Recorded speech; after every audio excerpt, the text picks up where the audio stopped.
Okay, things look green, but let's double check just to be sure. Better safe than sorry, as they say. Yeah, okay, yeah, it's looking all good. Okay. Oof. Alrighty. And now we wait for some folks to come in. Hey, already. TMNT is in here. How you doing, man? Hopefully doing pretty well. You are early to the party, my friend.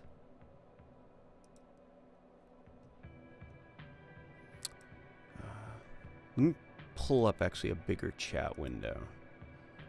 Give me a second. Hey, we got Mr. AJW. Of course, we've got Frozen Fire. Pleasure to see you as always. ODST multiplayer and armor customization. This is Optimistic Stormtroopin'.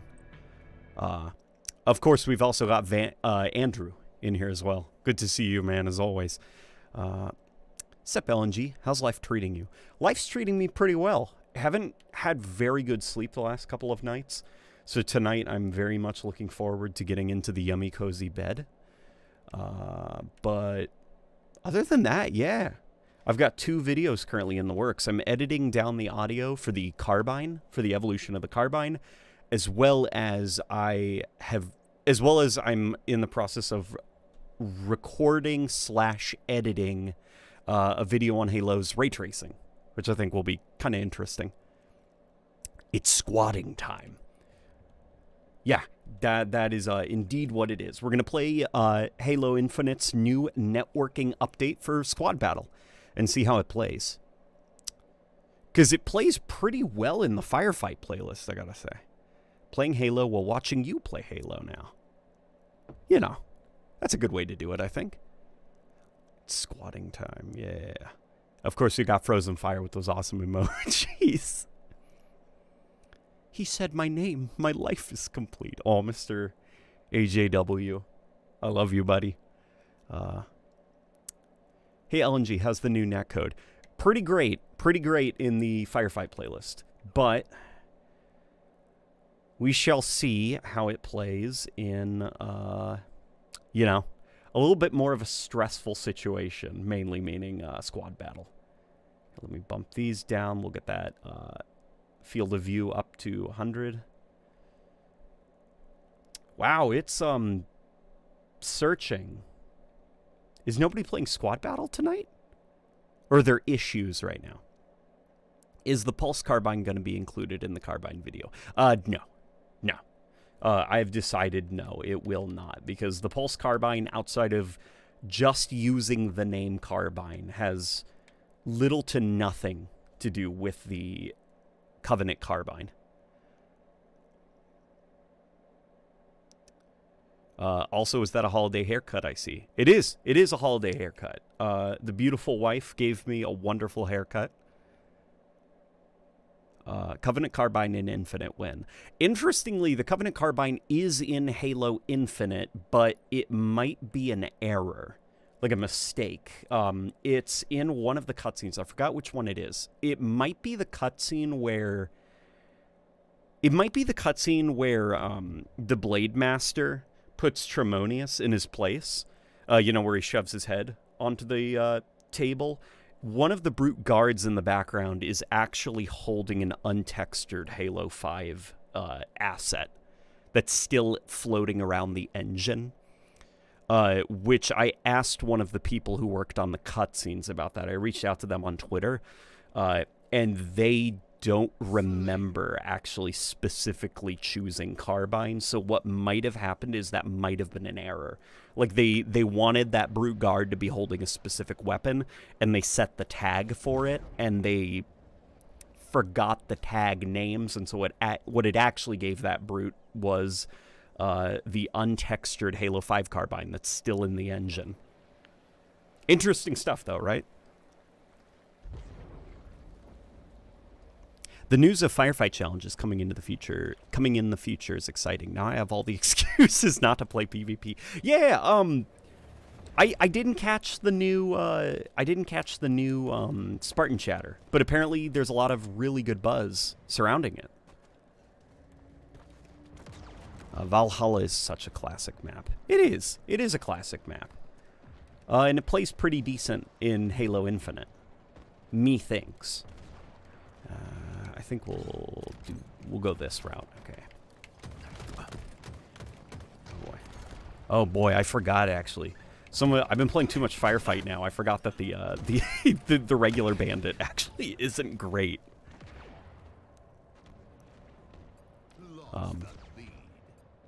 Man, the new lag fix doesn't work properly if you're from Australia. Oh, so you're from Australia. What's been your experience with it? I'd be super keen to hear how Halo Infinite is treating you right now. / has 343 made any serious attempts, I guess, to make the online experience good for some of you guys down under? Monsieur Late Night, what does the Halo symbol next to me username mean? So Gavin, that Halo symbol was made by the beautiful wife, and it is a badge of your membership to the channel, which means you also have access to some pretty great emotes that she made as well.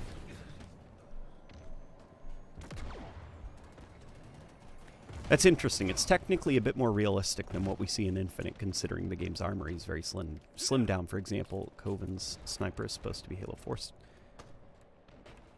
I think I'm missing context. What's that for? About the Covenant carbine?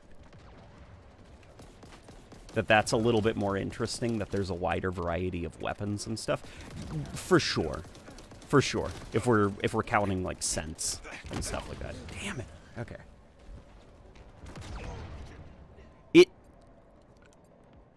It is feeling different under the hood. It's very hard to explain. There are things that you learn about how Halo Infinite feels subconsciously, and there's tricks that I used to be able to do that I feel like I can't do anymore.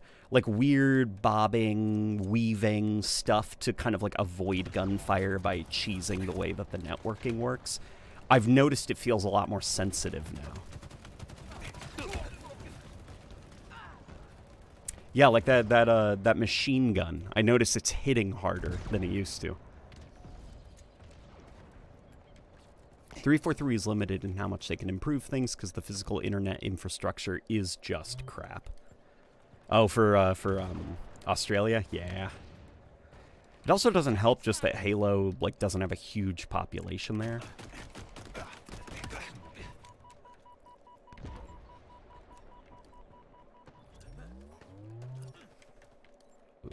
He's already moved. Okay. Coven Sniper technically exists in game. It's the Abby Lime skin in multi. What is Caven's Sniper? What is that? That's not like a variant or something, is it? Oh boy. Do you think a new version of Armor Lock would work well in Halo Infinite? Like, the Armor Lock would be active for only 1 to 2 seconds and acting like a close-range EMP to shields and vehicles. Close-range Armor Lock. I mean, what you're describing, the way that you're describing it, it wouldn't protect people, right? Like, you'd basically be a walking EMP pulse, right? Like, you activate it and your Spartan just, boom, like, knocks out all the electronics around you. I could picture that being kind of obnoxious a little bit. Just because it would encourage people to have, like, really insane, aggressive gameplay styles. And I don't know. I'd have to sit on that for a little bit. I wish Halo had more people in South America too. Yeah, I wish Halo was a little bit more, a little bit bigger than it is currently right now. Because right now it's kind of like just stuck in the United States and bits of the UK as far as like popularity is concerned. It's definitely not like the global FPS superpower that it used to be. Here, you know what? Let's also turn off screen shake. That looks pretty good on the TV, but I can't say it looks good on this little thing. Hey, Mr. Nowhere's here. Give me a second, Mr. Nowhere. Aussie internet is just legendarily awful. Many a meme has been made of the terrible, ineffectual B-rollout of the national broadband network. Yeah, I've got some cousins that live in Australia, and when they visited last, it was... I did not hear the end of how much better the internet felt here in the States. But Mr. Nowhere says, Happy holidays, Mr. LNG. I hope you have fun plans for relaxing before the new year. Also, in before 10 minutes. Let's go! I appreciate the holiday gift, Mr. Nowhere. As always, I really appreciate the donations, man. What are your plans for this upcoming holiday? Oh my god. Oh my god. Dang. Okay. Be curious to hear what you're going to be doing to relax. As far as Rebecca and I think we've got like the early ideas of plans for relaxing. There's definitely a lot of family related stuff. But then once that is all over with, all we've got really on the horizon is Rebecca's birthday, and that's a little bit more fun, you know. Mr. Chadware is back. Man, we should make a little Mr. Nowhere emoji. Hey LNG, how are you? I'm doing fantastic, man. I am pooped, positively pooped, because I didn't get a lot of sleep. But beyond that, things are going pretty well. Oof, oof, oof, oof, oof. Okay, let's run this way. How about yourself? Used to be pretty great in South America during the Reach days, which is sad. I miss it. Game was a lot more social, too. I think some of that also just has to do, I think, with, like, the shift in the console market. Placed during the 360 days, like, you know, if you were thinking of, like, video game systems, it was Xbox 360 and the Wii. And then the PlayStation 3 was, like, it existed, technically.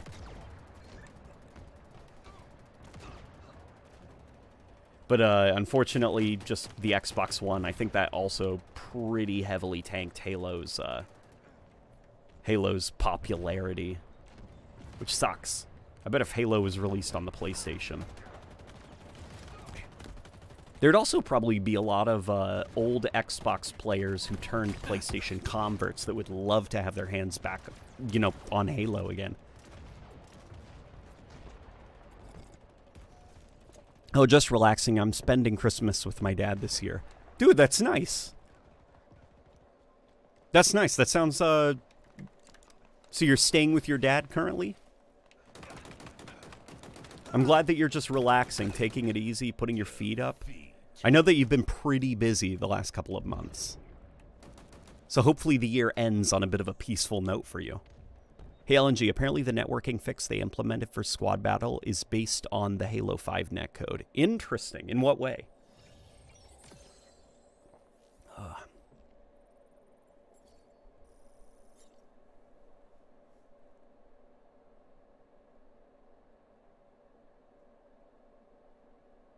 Basically, ignore what I said earlier. My point is the weapons and vehicles featured in Infinite are no way the actual total number of weapon and variants present on Installation 07 during Halo 4. Halo 4? You mean Halo Infinite? I looked it up, and the PS5 sold twice as many units as the Xbox Series X. Yeah, Xbox just never really recovered. Like the Xbox One, that was pretty much it, I think, as far as the Xbox brand is concerned. Really, unless they actually start to seriously compete in the console space, I don't think they'll ever be able to kind of like retake their crown. So right now, that's probably why they're pivoting more towards Game Pass type stuff, like transitioning Xbox less from a type of console and more to a service. You know, you can have Xbox on PC, you can have Xbox on your Xbox, you can have Xbox on your phone. And so far, seems to be almost like I'd say 60% chance of success, 40% chance of failure is the way that I see it going. I mean, definitely with the Activision Blizzard stuff, the chances of, like, Xbox, this, like, whole thing paying off, this kind of a rebranding of the Xbox, what Xbox means, you know. The chances of it succeeding are a little bit higher, but I don't know, man. PlayStation is definitely now the video game console, if you know what I mean.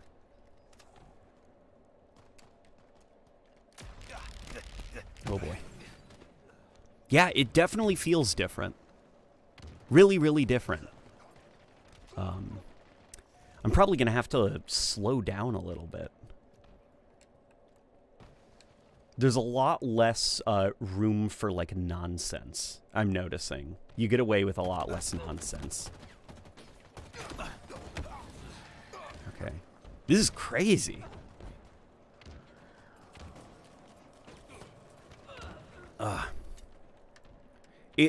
Like, more shots are starting to hit, it feels like. Because usually it's almost like a random number generator on if a shot is actually going to do damage to you, but the shots feel a lot more consistent now. I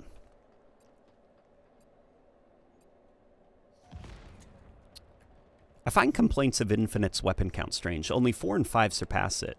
You know, the game fans decried for having a bunch of redundant weapons. Yeah, the complaints about Halo Infinite's weapon pool, I don't really think about them too much, because I can't, just outside of something like a close range automatic, the pump shotgun, and probably like a gravity hammer for Griffball, I can't think of anything that is seriously like the sandbox. A key aspect of the combat loop is missing because this is not included, you know?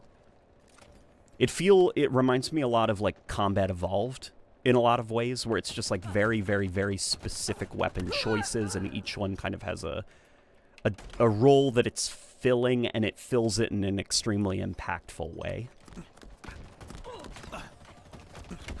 You know, obviously Halo Infinite isn't flawless. I still think Combat Evolved is, like, the gold standard for, I don't want to describe it as chess, because that's actually closer to, like, Halo 2, where it's like, you know, you got 2 sides of a board, and each board has the same pieces. The humans get a sniper, the Covenant get a beam rifle. Combat Evolved is, it's, I guess, a lot more like rock, paper, scissors, maybe.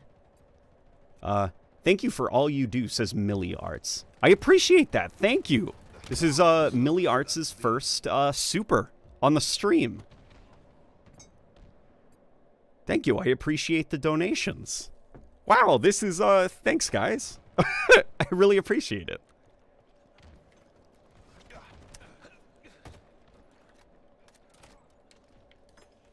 What are you guys up to tonight? Oh, boy. Guys, how do I become a member on mobile? Oh, gosh. How do you become a member on mobile? That's a great question. I think if you go to the channel, there should be a thing that says, like, memberships, and then you should be able to sign up for one from there. I think some intrigue is missing. Some wacky guns that make things a bit more interesting. Oh, for sure, for sure. Like, Halo Infinite, I do think that one of the problems that its sandbox does have is, while weapons are fulfilling certain roles, they are doing it in a less interesting way than, like, previous incarnations. I'm thinking of, like, the gravity hammer, where the new Halo Infinite gravity hammer is not quite as interesting as the previous versions of the gravity hammer. Sure, it's a lot more lethal, you know? You can get your killing sprees a lot easier with it, but I would not say that this thing is a speed-running tool in the way that it used to be, or that you could make a really interesting custom game with it, because it's more or less just kind of like it's kind of like a rocket launcher now. You just, you know, fire it at people's feet and you get a kill. There's not a lot of gravity in the gravity hammer anymore. Yeah, wow. It feels so different, the netcode. Really different. Q-Alter, oh my god, Q-Alter. There's been a whole bunch of memberships that were just... Okay. Hang on. New members got their username written on the ornaments for free on the tree. I just completely butchered that. I am so sorry, honey. Give me 1 second, guys. When I have a moment to breathe, many people are about to get ornaments put on the tree that is located directly behind me. And this is going to be exciting. Here, let's grab this shotgun. Woof. Yowza.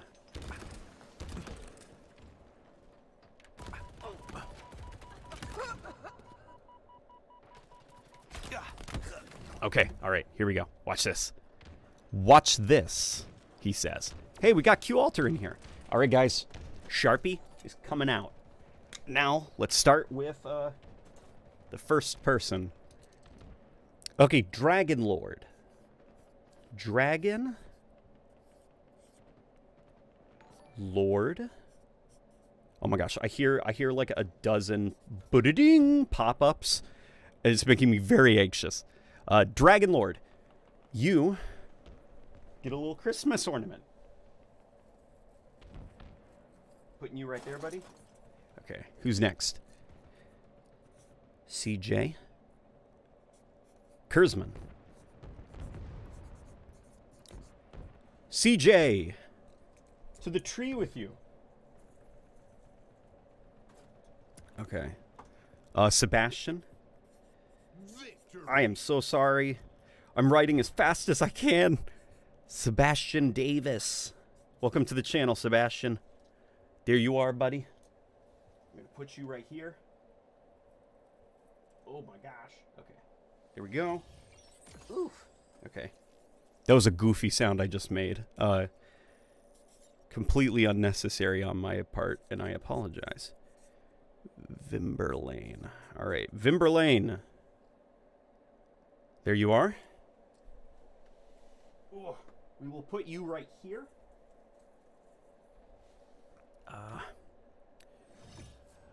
Wave Man. That's a pretty good name. All right. Wave Man. All right, Wave Man. Hey, I see Trash Boat. Okay. All right. Okay, let's see who else. Oh my gosh, there's just like a bunch. Andrew says, agreed. In my opinion, we don't really see the practicality of including a CQC bullet hose unless they introduce a swarm enemy type like infection forms to PvE. Oh, for PvE, I completely agree. But I will get to you in a second. Q-Alter. Hey, we've also got Millie Arts, who just got a membership as well. After that awesome super. Okay. Millie _ Arts with twosies. There you go, Millie Arts. Welcome to the channel. Your emojis, everybody, are open for use. You like Craig? We've got Craig. Here we go. You like goofy goofy versions of my face? We got those. And we're currently trying to think of what we should include as our... We have a new emoji slot open now. So we're trying to think of what we could do.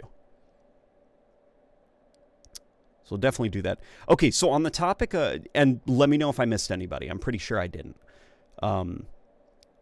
If anybody... okay, so for a CQC bullet hose, the CQC bullet hose I don't think is necessary for PvE because I don't think combat was built with a bullet hose in mind. Like, the Banished are just not really built for that. The only thing I do think that it would work well with is something like a plasma rifle, because the Banished are really aggressive in close range because combat was designed for, you know, you engaging them at a distance in the campaign, so naturally they're more dangerous the closer you get. Older Halo games were able to balance that out by giving you the plasma rifle, which let you mow down an elite's shields pretty fast, and then you could beat them down. You don't really have a weapon that does that in Halo Infinite. I mean, maybe I just need to start using the plasma pistol a little bit more, but without an EMP capability, the plasma pistol's effectiveness is much less than it used to be. On top of the fact that you need to, like, reload vent it. But for For PvP, I do think a close-range bullet hose could actually benefit the game quite a bit just because of socials. You know, I don't want to keep repeating it, but I do think that the assault rifle, the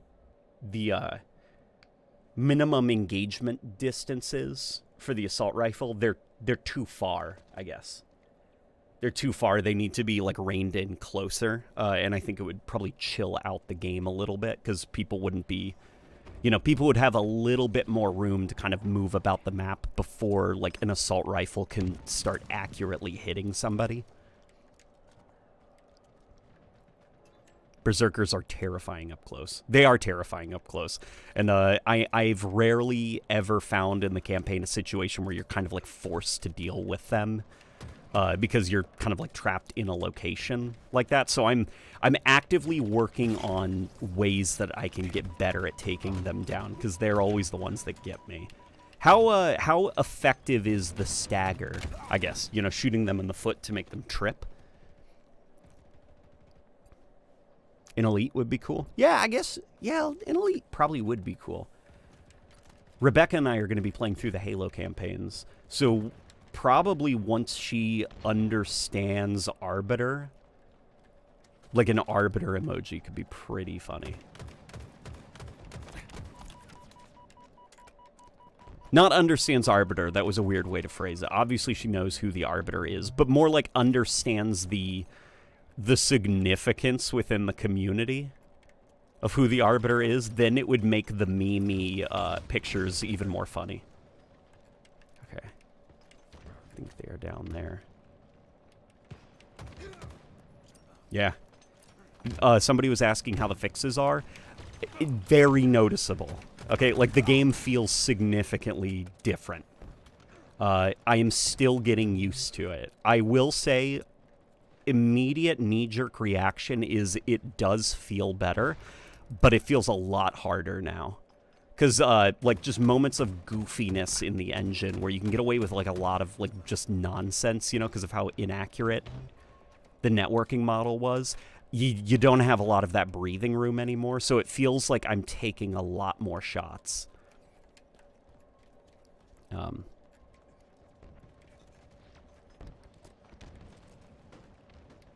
No, you mean when I become an RB fan. Exactly. I got a surprising amount of use out of the plasma pistol. If you don't mind the carpal tunnel, you can get some high damage output with its spam/non-existent cooldown. Does it have a non-existent cooldown? I'll have to goof off a little bit with that. Here, you know what? I am going to switch to just straight up bumper jumper for this playlist. And we're going to see how that feels. Because the networking model, it's just so different now.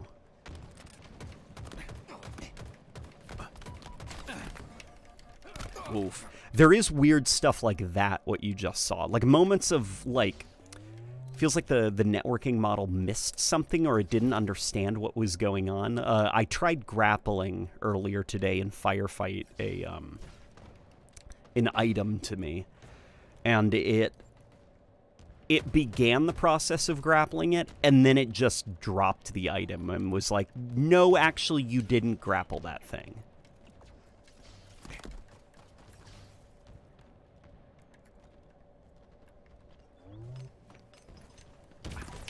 Go for it, boy.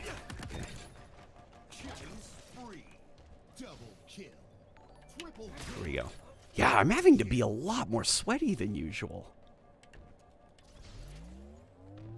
This is super interesting. Hi, beautiful. Oh my gosh. Those are like halfway to victory. Q Alter has been a member for 25 months. I've been grinding Firefight for 2 days straight and went from the beginning of Platinum rank to almost finishing Platinum. Also have a very nice day. Yeah, I've been... Huh? What's going on? Everything okay? Okay. I heard that too. What was that? We both heard something really bizarre. Okay. That wasn't you? I thought that was you. Okay. That was weird. Okay. Well, there's nothing I can do about it now. Yeah, the firefight has been awesome for grinding up the ranks. Well, I don't know how to join, but I was thinking about Spartan Ops in Halo 5. And what if Locke was the focus in Spartan Ops to set him up for Halo 5? Just a thought.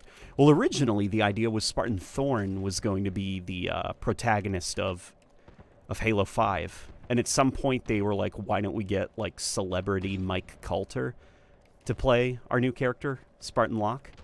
And so they pivoted away from Spartan Thorn and created this character of Agent Locke, who is much less interesting than Spartan Thorn, in my opinion. Spartan Thorn, I think he probably could have been a great extra character.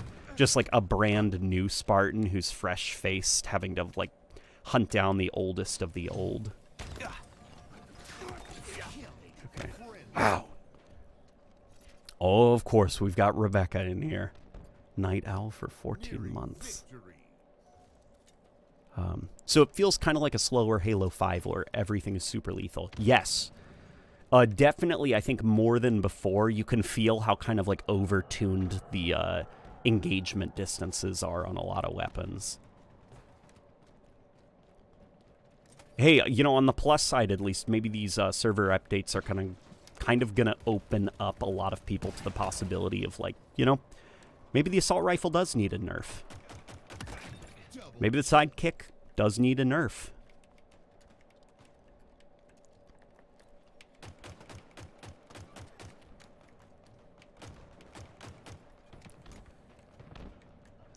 So does the game feel too sweaty to be fun due to the network changes? Well, I guess it depends on what is sweaty. What you define as sweaty, I guess. Sweatiness, so the Halo 3 Refueled playlist, that was competitive and sweaty, but that was like fun sweaty to me, where it was like really good map design and really interesting encounters. Like when I died, I didn't feel like I died because of nonsense. I felt like I died because I did not appropriately position myself or use the correct weapon. Like it was always my fault. So like the competitiveness of Halo 3 Refueled was awesome. The sweatiness of something like Halo 5 doesn't feel very good because it's just like everything is way too powerful, everything is way too much range, and you have no breathing room anywhere on the map. That felt like it was somewhere in the middle, which means I need to play more to figure out the new places that I should be positioning myself. Because chances are now that like everything is feeling a little bit different, I just need to relearn how to play these maps. You know? And once I relearn how to play these maps, I know which corners of the maps to stick to, where not to run out in the open, because the better hit registration is going to catch me off guard. Like, you know.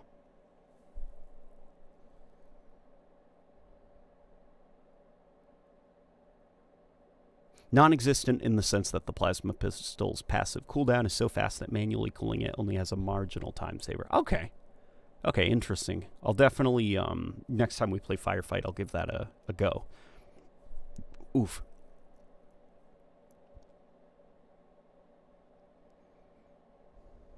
How do melees feel? Melees feel pretty good.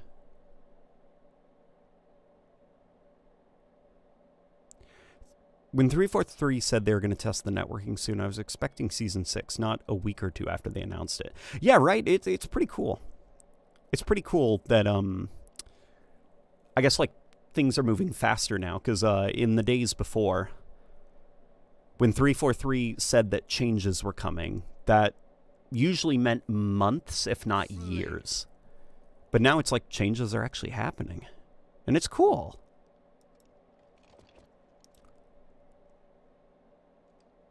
How would you go about adding the Magnum? Ooh, I don't know if this game has a reason for adding a Magnum. I guess it depends on which Magnum. Because the Halo 2 Magnum, that thing was designed around... that thing was designed for what's it called? Dual wielding. And if you take out dual wielding, well, that Halo 2 Magnum doesn't have much of a purpose anymore. And the Halo Combat Evolved Magnum, that thing was the primary weapon of the game. Well, Halo Infinite has the Bandit Evo.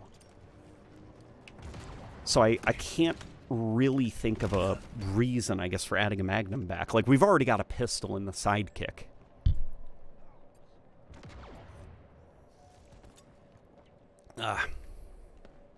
It's not talked about a lot, but in Squad Battle and Forge maps, but Squad Battle and Forge maps, in my opinion, saved the game. The dev-made maps are, in large part, not well designed, in my opinion.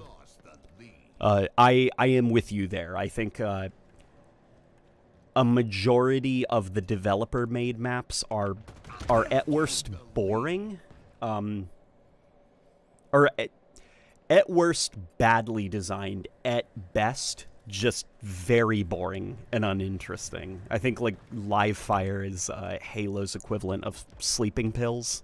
It's just so boring.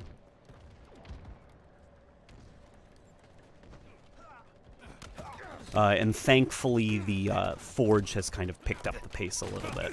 That being said, though, 343, some of their DLC maps have actually been pretty good. I think Catalyst was actually really good, really interesting as a map. What was that one that kind of has, like, Reach color tones that was also introduced in, like, I think it was Season 3? That one's pretty decent. Like, basically all the DLC maps I think have hit so far.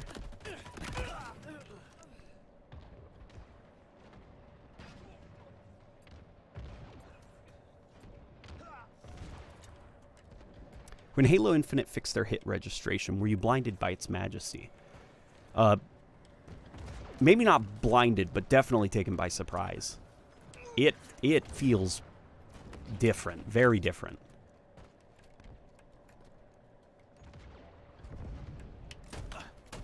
Oof. Yeah, wow. The Bulldog feels very good right now. Okay. Oh boy.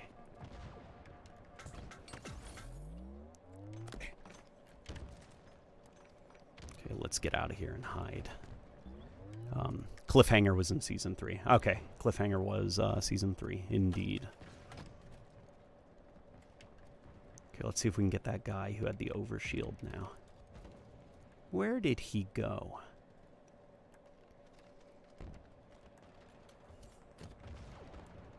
Man, I can't even imagine what the snipers are going to feel like now. I was just getting used to how kind of like janky snipers are in this game, to the point where I could work with the netcode and actually start landing my sniper shots. So I'm going to have to relearn everything. Come on.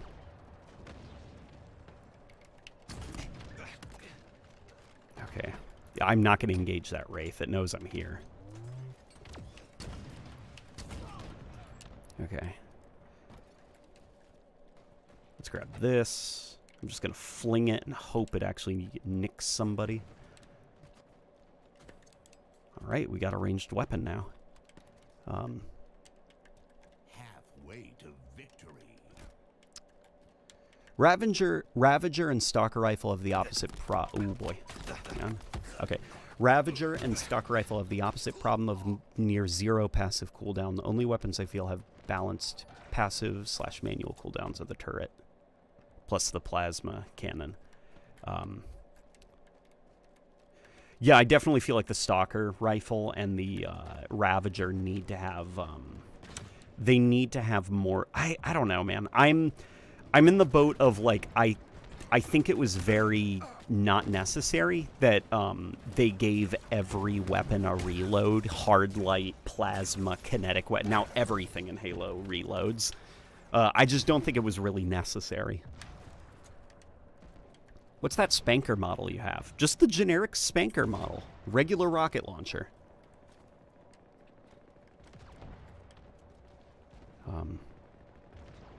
They should add older versions of existing weapons like Halo 5 did. Kind of like the Halo 2 battle rifle. I'd love that. I would love that.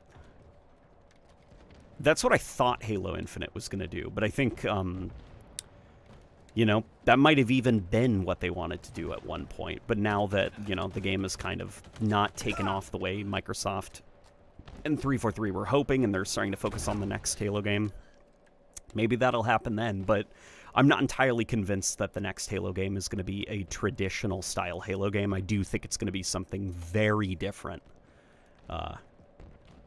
And so I'm not even sure if bringing back classic style Halo weapons will even kind of like matter in that game. Just because the combat loop is going to be so different. Many hate Chasm. Which one's Chasm? Is that the, like, Forerunner? Well, okay, there's a lot of Forerunner maps. Is Chasm the one that was introduced in Season 2? Was it? Or is that Cataclysm it was called? I can't remember.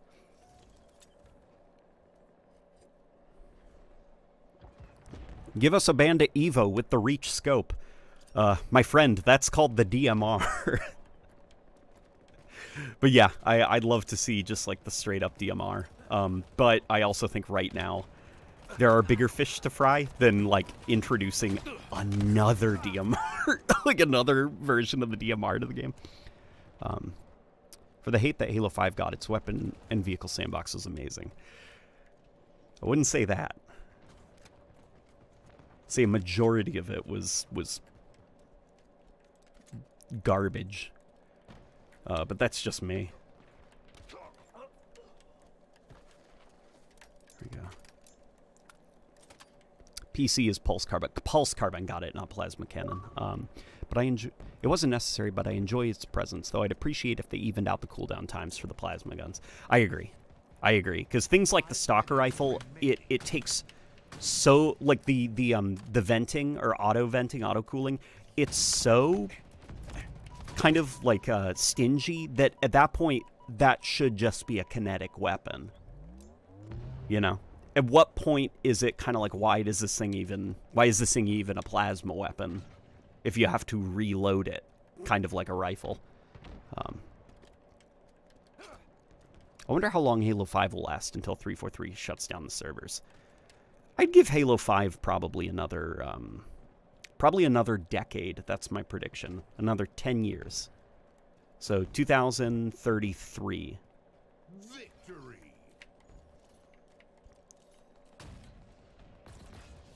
Turrets are cracked on PC compared to consoles. They are. Same with the grappling hook. Oh, you meant the reach scope as a skin. Got it. Okay.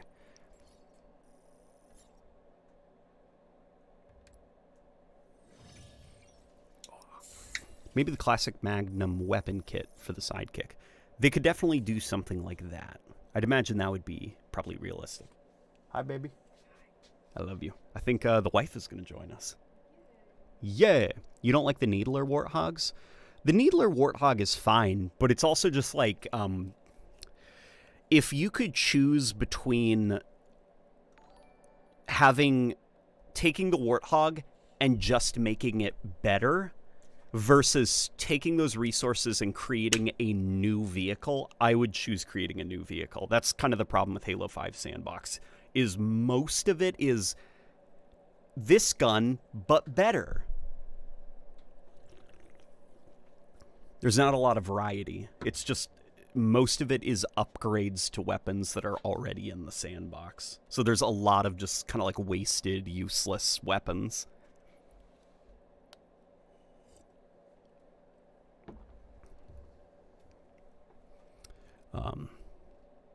Would you rather they brought back the classic plasma rifle or the classic shotgun? Ooh, good question. King of the Hill. At this moment in time where I am, classic shotgun. Just because I'm thinking of infection. I'm thinking of purely of infection. But that's also like, that's a very selfish thing, because I think overall for the health of the game, a plasma rifle I think would benefit more playlists than just the shotgun.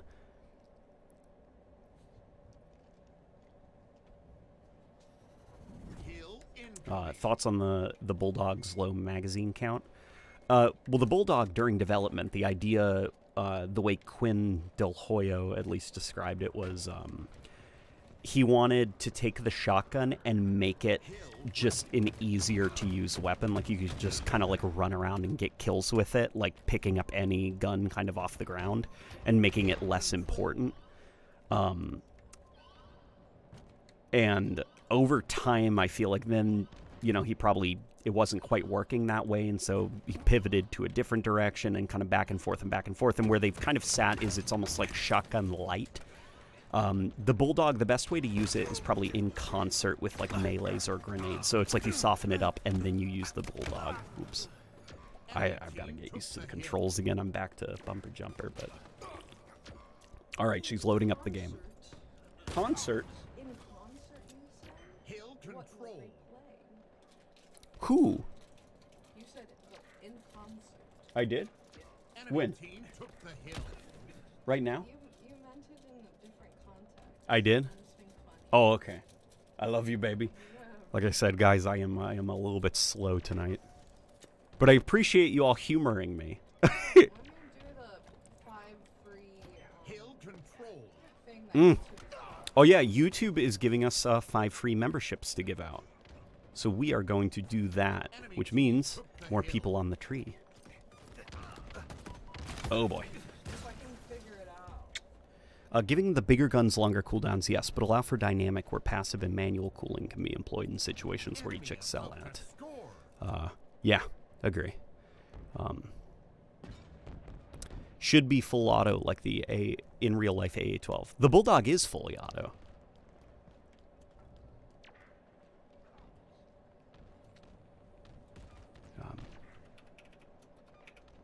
Enemy team scored. Hill incoming. I don't think they'll change the gameplay. It's in a good spot with movement, speed, and sprinting and whatnot. Well, I'd imagine I don't think they're gonna change the gameplay for the next Halo game because that Halo Infinite is not in a good spot. I think the reason they're gonna do it is actually to reinvent the franchise, because I think you know, just the way that like suits work, they're probably gonna be like Halo Infinite was a failure. Your next Halo game, you need to make it different. There needs to be, like, something that we can put on the back of the box as, like, this is why you play it. Try it out. Halo has evolved. You know. In my opinion, for the next Halo game, they should absolutely touch nothing about the core gameplay, and they should iterate rather than innovate. So, like, more weapons, flesh out the systems that kind of connect to the game, you know, the netcode, the way vehicles work and stuff, work on vehicle balancing, make that a little bit more cohesive and coherent. You know, tighten up the sandbox a lot more, begin adding new weapons, you know, expand on Forge even further than already. But they're probably not going to do that. They're probably going to, you know, request something that's like crazy and different. You've never played a Halo like this.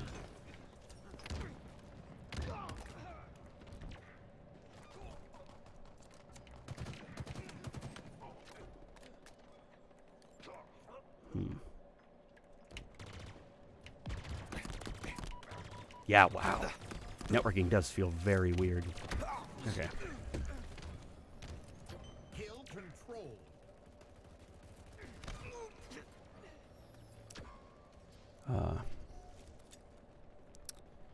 MCC update needs to happen as well. Yeah, it needs to happen, but it's not going to, unfortunately. MCC support is dead, it seems.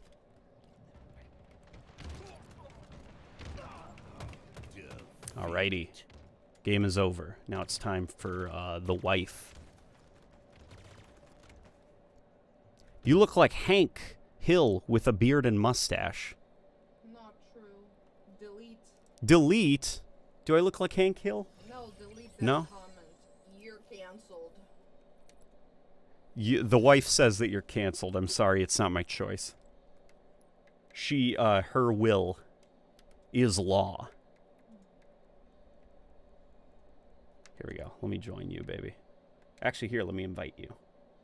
Okay. So, can you click on the chat, on your chat, the dollar icon? Yes. And and see if it says gift? Membership gifting. Yeah. What does it say? I can't read it. It says I can buy gifts.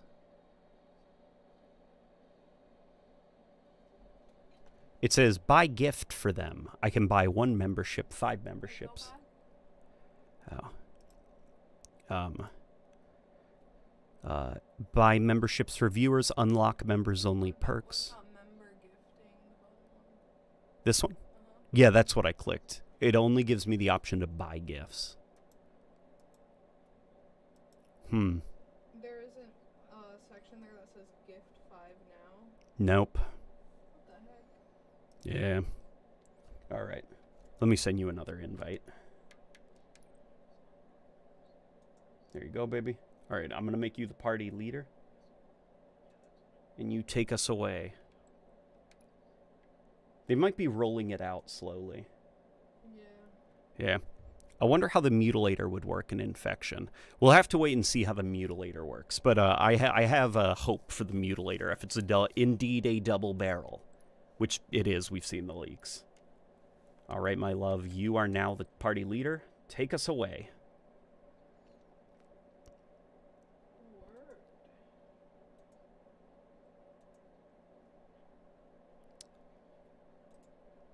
Other than the campaigns, I have mostly moved on to Infinite. Moved on to Infinite or moved on from Halo Infinite? Psycho Kruger says he apologizes to you. Good. Wife is in charge, just like at my house. Guys, happy wife is indeed a happy life. Yes. Good man. What sandbox item do you think they should add after the double barrel shotgun and the Falcon? Ooh. This is, I'm just gonna keep saying it until it happens, which it never will, but the Half-Life 2 gravity gun. Turn that into a Halo weapon. You can pick up little crates and put them down or throw them or something. Just do it. Make the gravity gun, but in Halo.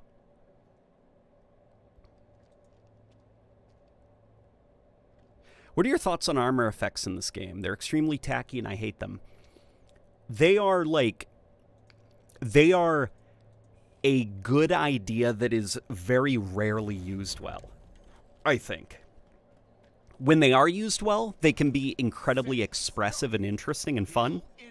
Like Rebecca's armor effects that she has. There she is. Oops. I did not mean to throw that. See, she has some beautiful flowers on her shoulders. It doesn't break up the look of her Spartan. It doesn't, like, disrupt the silhouette or anything. She's very clear. Oh, yeah, and the feetsies. A very soft little pedal effect follows her. Like, it's very tastefully done. But then there's some stuff that is just, like... It's, like, gigantic explosive fire flame. Like, basically a shoot at this area particle effect that makes you incredibly, like, stand outy, you know? So it's like, it's a very delicate balance that they need to walk, and I don't think they've walked that balance very well. And then some of it is just too subtle or too specific to the point where it's like, why'd you even do this? Like, nobody would go out of their mind and spend like $15 on this, like the little data pad arm thing. Although I do think that's in a battle pass, but my point still stands, I guess.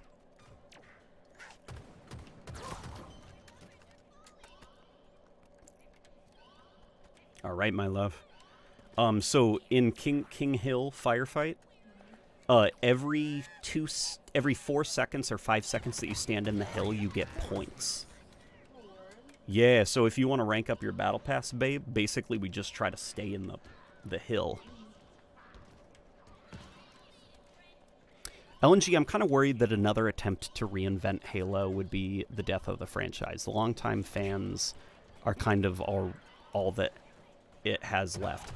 Well, that is specifically why I think they're going to try to reinvent it, because if I remember right, data research showed that the reveal of Halo Infinite, specifically Discover Hope and then the Craig demo, it only moved the needle for Halo fans. General audiences who don't have nostalgia for Halo, they were just kind of like, okay. Like, they didn't understand why it was cool that the piano went dun dun dun dun dun, you know? Because they have no nostalgia with Halo. Enemy team took the hill. And I think that's why they're going to try to reinvent Halo, is they're going to try to make it exciting. They're going to try to make it stand out. Like, they want the people who are playing Fortnite, the people who are playing Apex Legends, the people who are playing Warzone and Destiny, they want them to turn their heads and be like, what's Halo doing over there? And this is coming from someone who frickin' loves nostalgia, who can't get enough of nostalgia. And I understand why they would do something like that. Oh boy. Well, that was a quick game. Why don't we play the normal one? Because it's hard to play while we're streaming, you know? Yeah.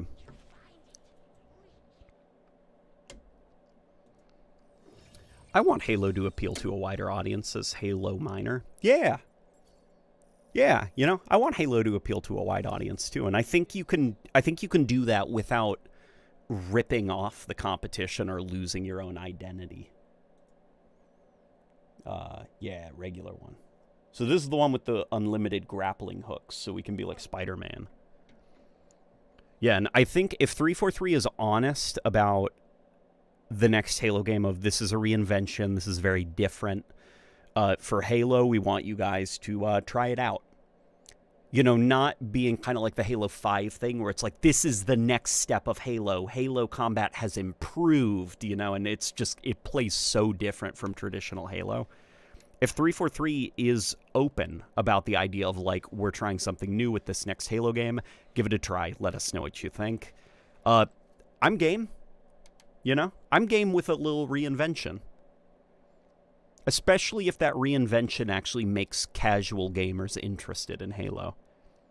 Wish we had more definitive confirmation on the supposed sunsetting of MCC support rather than the wild speculation on a tweet allegedly containing AI art. Yeah, right? Wait, Right? That picture had AI art? Yeah, it seems like it. Like that, like, gift? That Yeah. got? Oh, come on. That's so... Lazy. Was it AI? Wait, was the whole picture AI art?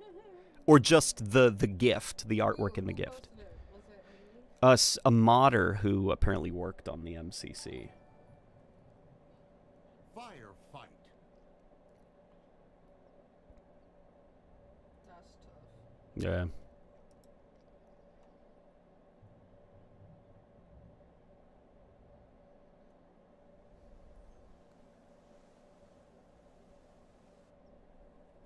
Should the map Cold Snap be made in Infinite? Yes.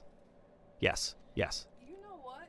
It could be fake because why would Microsoft send out a trophy that says like 2018 to 2023? Because 2018 is when they started repairing I the know, master. but why would they say that it's like dead, you know? Not dead. Or putting like an end date to it. Wouldn't they still want people to play MCC even if it's just done being updated? Well, the way it works kind of is like You know what I mean?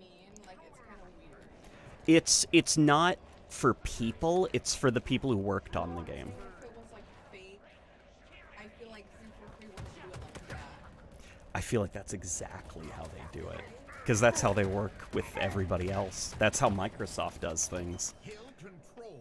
That's why I'm inclined to believe that it's real, because from my experience, that is exactly how Microsoft works with their games. And 2018 was when MCC began its revival, because MCC had a very bad launch in 2014, and it was broken for 4 years.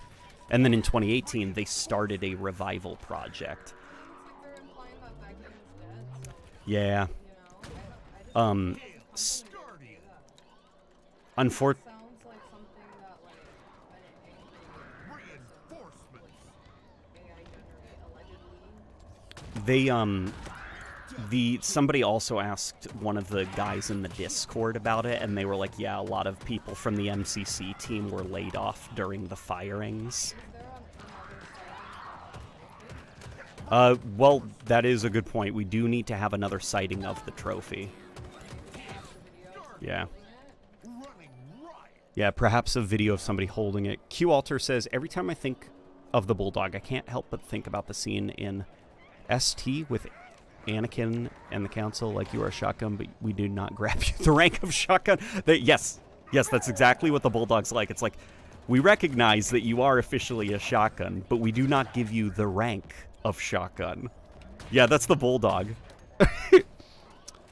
You got me into Halo. You will regret this, says Volks. Welcome, thank you for the... I didn't know what to say. I was stunned, flabbergasted, bewildered.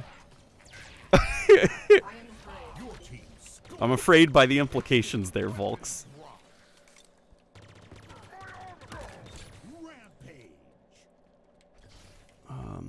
Should the Spanker rocket launcher have its scope back? To be honest, with the way that Halo Infinite's zoom model is now set up, if the rocket launcher isn't going to have, like, you know, its ability to lock on or anything, then I don't really see the need for the zoom at this point. Because it's not really like it's even a weapon that's very good at range. Produce? Double kill. Triple kill. Yeah, they need to be eaten. Hill control. Nightmare. Here she comes. Sorry, I was exploring. That's okay, baby. Zoom. She's enjoying the map, guys. She's exploring. What do you prefer, yellow curry or red curry? Ooh, red curry. Yellow curry is a little bit too sweet for me. Not that sweet is bad, mind you. But more like with the texture of curry, I really like spicy.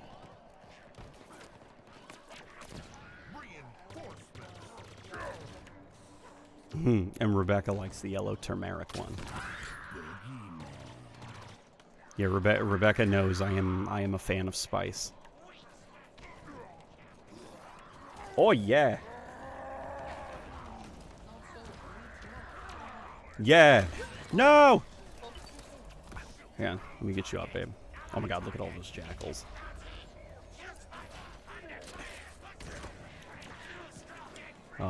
Why no wheel? Why wheel no spin? That wheel?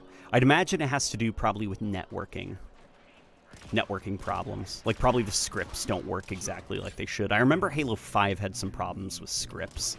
Like, if you scripted an object to kind of, like, move, if there was any lag that could potentially break the script, it would kind of, like, collapse everything. So a lot of those matchmaking maps didn't have, like, moving scripted objects or anything. The babies. I'm cooking yellow right now, says Lando. Rebecca gives you her seal of approval. I appreciate the Bulldog for not being like the prior Halo shotties, since in my opinion, prior Halo shotties tended to feel like hit scan energy swords mechanically. I think it was important for the Bulldog to not feel like it was, you know, the shotgun. I mean, functionally, it does kind of replace the role of the shotgun. But I do think, you know, if you were to make the Bulldog feel like a shotgun, why not just have the shotgun? So I guess I do appreciate that, at least, that the Bulldog does feel different. Even if I don't like that it is different.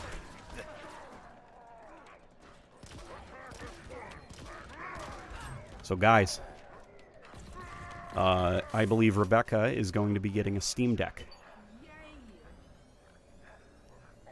What are some of the best games to play on the Steam Deck? Slash, if anybody owns a Steam Deck, how is Halo? Where are you, baby? Oh, you're still alive. Okay, good. Good, I was afraid that you were down. Did they mention on the Spartan Chatter podcast if they've seen the complaints about like visibility for downed players? Hill control. Yeah, right. Lockout or Guardian? Oh, Guardian. Reinforcements. Guardian, without hesitating, without even drawing breath, it will be Guardian. Guardian is a better map than Lockout. Kill. Triple kill. Double kill.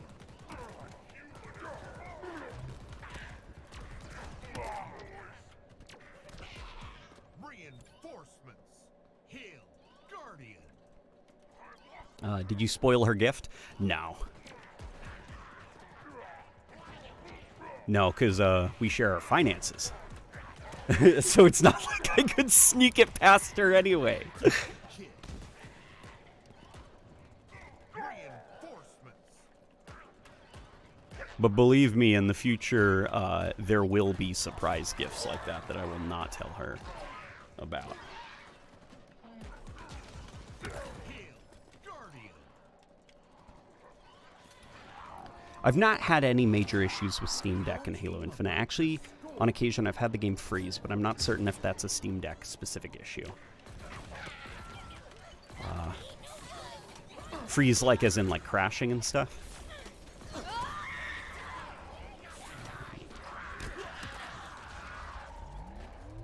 Oh, no. Those little grunts that are, like, peppering us from the phantoms, you can actually shoot them out of their turrets. Last enemy.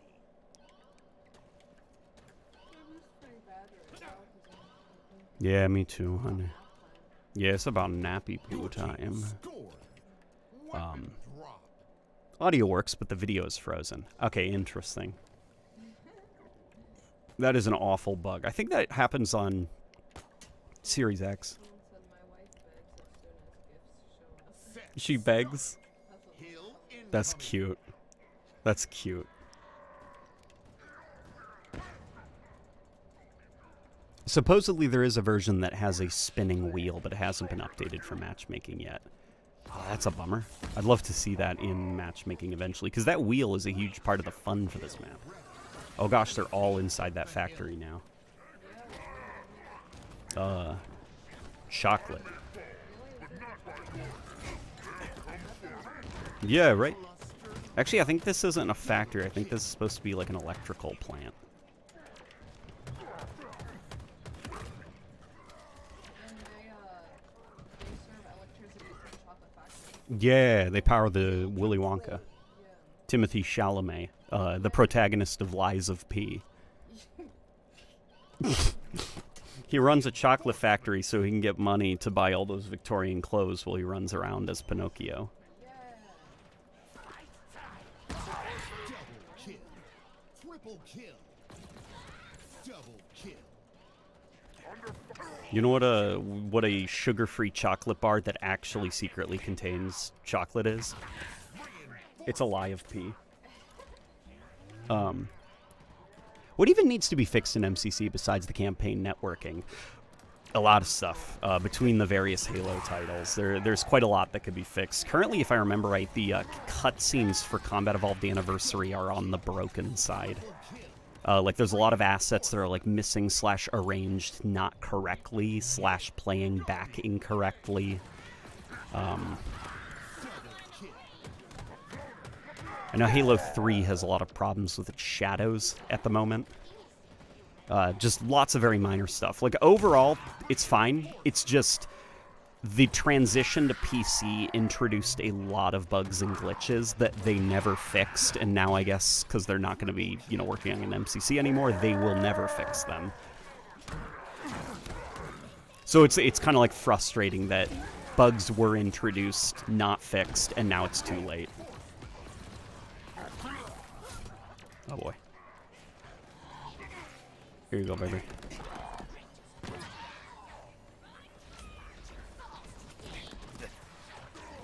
I have returned. How's the stream going? Stream's going pretty dang snazzy.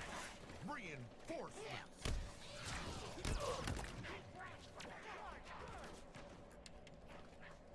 We are holding our own. Oh, and they also announced they're going to be adding kill counts to the scoreboard at the end of the match, and it'll be on a per species basis, so you'll be able to see how many grunts you've killed, how many jackals, and all that. Yeah, exciting stuff. Your team about to Yeah, good things.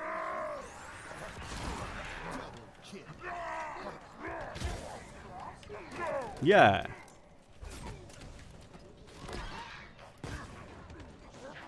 Oh, is your gun out? Oh my gosh.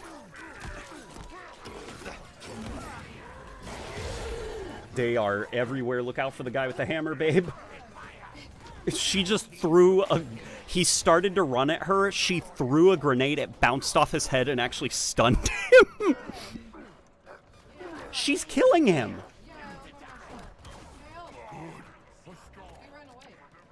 Where's he going? Well, she killed him. Oh, pick up his hammer, baby. It's back there. Yeah, they're ignoring Rebecca. Oh well, more kills for you, babe.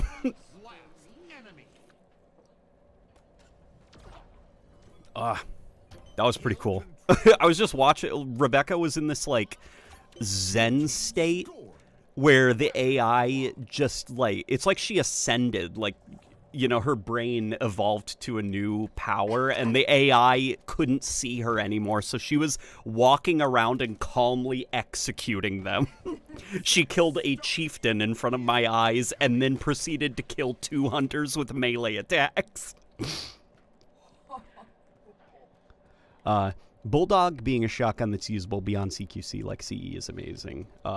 Speaking of, CE's M90 is the only hit scan sword all except for obviously reasons. Yeah, the combat evolved shotgun I still think is like the peak of that weapon, like the most interesting.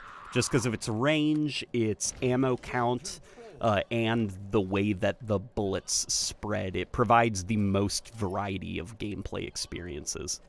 And if the shotgun were to ever return in any form, I would hope that the combat evolved version is the basis.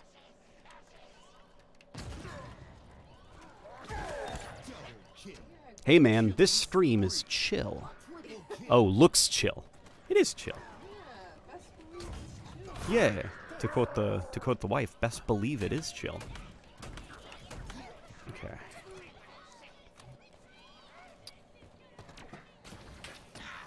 I like the Halo 3 and Reach blunderbuss. Blunderbuss. Oh, the shotgun. I think my favorite design for the shotgun is probably the Halo 3 shotgun, just because it's basically an HD version of the Combat Evolved shotgun, with a little flashlight on the side. Yeah? That's why you were able to just walk around? Yeah, right? She's officially going to become a member of the Covenant. So you know what, those big rings? I think we should turn them on. Rebecca had her main character moment.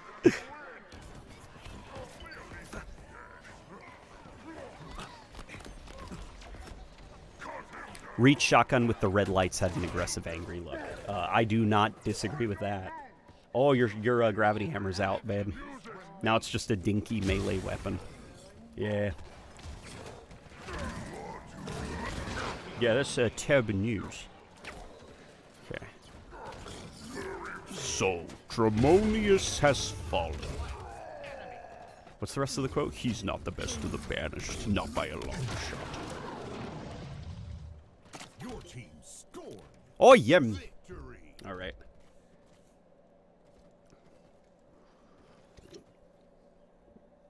What game mode is that? Firefight King of the Hill? It is Firefight King of the Hill. Halo Reach Sniper, my beloved. Yeah, the Reach Sniper looks very good. Very good. I can't tell if I prefer it over the Halo 3 Sniper. And again, the Halo 3 Sniper purely because it is just an HD version of the Combat Evolved Sniper.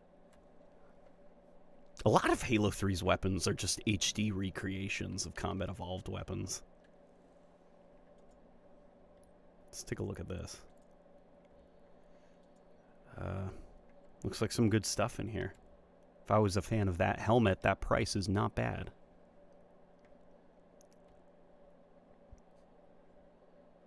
Oh yeah, hold on, Frozen Fire. Oh, Frozen Fire's joining us?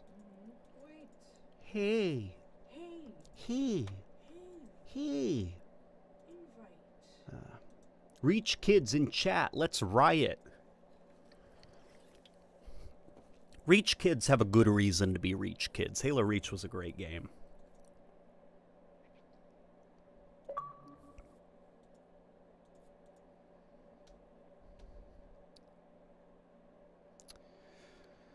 Firefight is pretty fun, but I can't help but notice that the enemies just stand still and don't really shoot you much. They seem very slow and unreactive.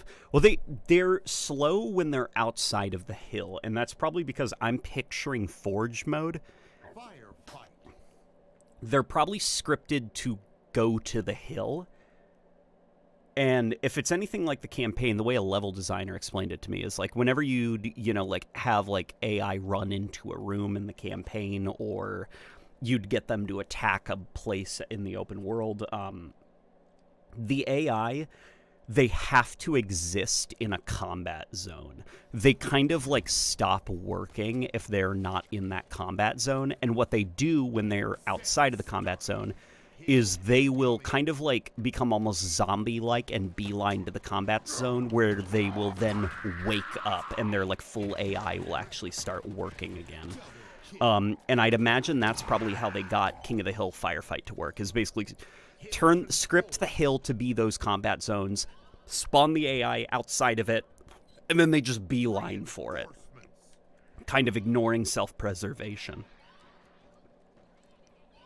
It's the same reason why in Halo 5's Warzone, if you knock the Marines out of the base using Spartan Charge and stuff, the Marines will like look really sad and they'll just like mope back to the base and not really engage with enemies or anything. It's because they've been knocked outside of their combat zone and they're trying to basically go home. Reasons being CE didn't have usable energy sword. Yeah, the energy sword, that's a There are some people in the Halo community that believe the energy sword should not have been a weapon that you can pick up. And I'm not sure where I stand on that, because I like the energy sword. Yeah, it's just too fun.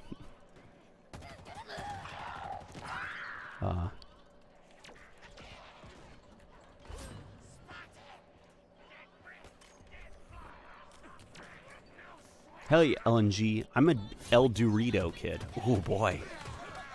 El Dorito. Man, that was a great experience, right? I started with Halo 5, says Volk. Well, I'm glad you started with Halo. We all start somewhere, you know? Oh no, you're dead. Okay.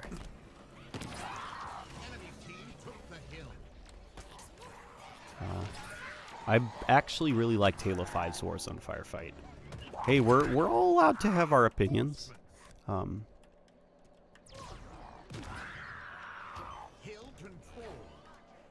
Every time an enemy runs up to you, they pause and wait like 5 seconds before pulling the trigger. It's so hard for me to ignore. Here, let's test that. Okay, 1, 2, 3. 3 seconds, and that elite engaged. And that didn't count the animation of the, or that did count the animation of the elite, like, being surprised by my presence. Enemy team took the hill. 5 enemies remaining.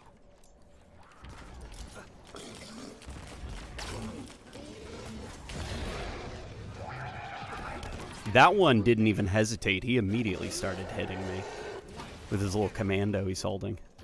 So I think 5 seconds is a bit of an exaggeration. Your team scored. I was having a strunk, says Volks. Hey, LNG, I just had an anticlimactic moment where you fired the rocket launcher at Tremonius and then an ad played. That sucks. That sucks a lot, actually. I'm sorry.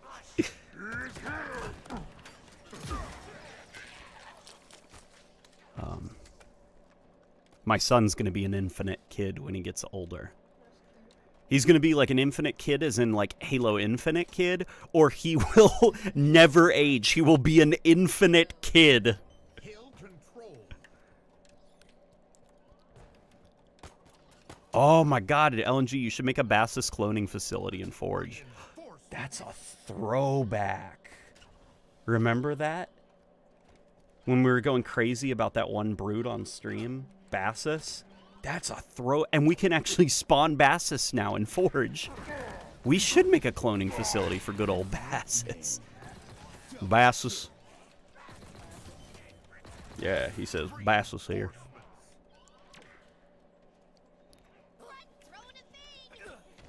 Which Halo mission has masterful storytelling, and why is it 343 Guilty Spark?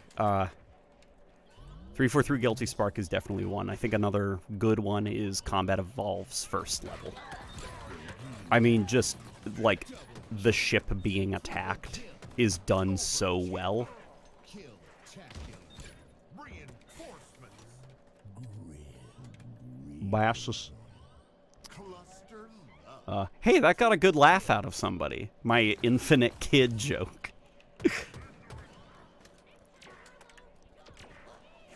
Spartan's not so tough, I think. Break open easy. That's Bassus. Reinforcements. I actually DM'd the voice actor for Bassus, and it was, yeah, he was very nice. This was a while ago. I was like, thank you for being one of my favorite little like side characters in Halo in recent memory. And he was like, it was an absolute blast. I hope 343 lets me do another brute in the future. Double kill. Triple kill. Overkill. Kill. Guardian. I wish there was a little less stream delay. I'll have to check the settings that I'm currently running. Holy mother of moly. Punch! You see Rebecca just punching? She's like running up to the hunter and she's like, you know about the Boston Punch? Oh, let's revive Spooky Fella. I'm getting him up. My son's gonna be Peter Pan's this Frozen Fire. Score. That's terrible news, because Peter Pan refused to grow up. I feel like Bassus could have been a main character. Yeah, he really could have. Like, he had enough personality to where he could have been like a background character of some kind. Kill incoming. Yeah, me too, honey. Very Edward Eepson. That's us. Oh, I'm not that extreme. There's certainly room for the sword, just not alongside another weapon that can change CQC one-hit kills in quick succession, Kill control. in my opinion. Yeah, it's really hot. I played Halo 5 Warzone. I know about punching hunters. It was not helpful. Oh gosh, yeah, definitely not the Halo 5 Warzone hunters. The Halo 5 Warzone hunters can punch you without even facing you. All they have to do is like do their melee animation, and it's almost like a cone around them that harms you. So did Jega or Domnai actually die in Infinite? No, he did not die.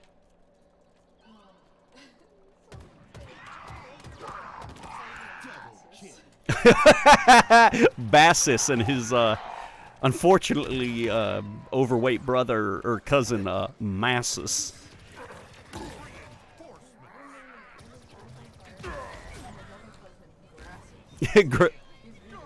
His V.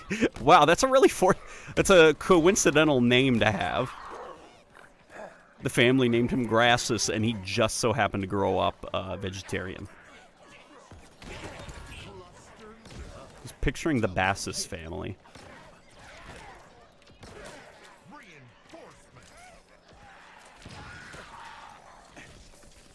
If I remember correctly, Bassus had some kind of animosity with Chaklock. Well, I know oh man, I'll have to ask more about Chaklock and like all that stuff, because I know that there was a lot of storytelling stuff in the open world specifically that was cut, just mostly due for like streamlining, and it was kind of like not too ambitious, but more so with the time that they had. It was like, look, in order to get this section of the map playable, we've got to cut some of this stuff because it requires a lot of scripting, a lot of testing and stuff. There was like a lot of little mini stories and an importance placed on how Chaklock was running his prison, and it was like basically implied that they were bringing people there to be eaten by the brutes. Your team scored. Yeah. And unfortunately, they had to cut all of that stuff. And they also, originally, the idea was that each kind of like commander of the island part, you know, like island meaning the part of the map that you were in, like Bassus, Chaklock, the Spartan Hunters. It was going to be almost Far Cry-esque, where they'd periodically call you over the radio and be like, Master Chief, you're poopy, and we're going to win because we're the Banished. Bye. They would do stuff like that, basically, and do a lot of storytelling. But during development, they were like, this doesn't really feel like Halo. Like, Halo isn't the game where the main villain calls you on the radio constantly to brag. Hill control. So, interestingly, the only instance of that idea being left in the game was when the Spartan Hunters call you over the radio. That's it. And that is just one, like, line from, like, 30 or 40 different lines that were recorded from them. Double kill. And they kind of repurposed that line for story reasons. Guardian. Cluster. Do you get more XP for playing Heroic Firefight? No, and I've found that you actually might get more XP for playing normal Firefight, because you're not dying as often, so you're getting kills more often, and you're sitting in the hill for longer. Like, see, Rebecca's starting to really rack up the points now.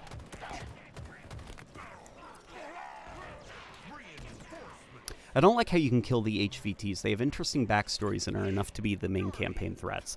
Well, the HVTs, they are a holdover from a more ambitious concept that unfortunately had to be scaled down during production because there just was not enough time. You can't make an open world in like 2.5 years.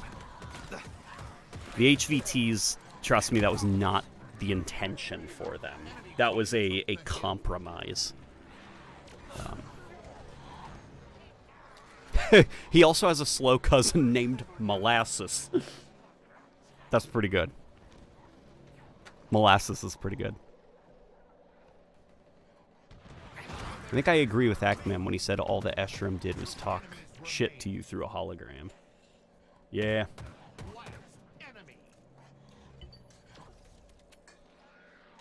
Hill control.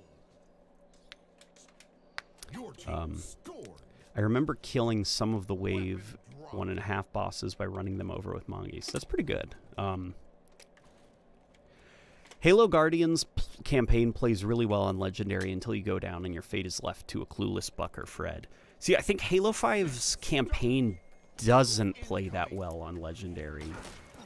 Because it's like all the enemies have so much range, and it's always like you enter a room and all the enemies are at the back of the room and they have all this range, and they kill you so fast because you have enhanced mobility, and so they need to find some way to keep the player from like just flying over the AI. So it just kind of ends up almost feeling like a bad Destiny strike, where it's just like you run into the room, you run to cover, you start aiming down your sights at the enemies with crazy health bars across the room. And you just kind of do that over and over and over again until the mission's over.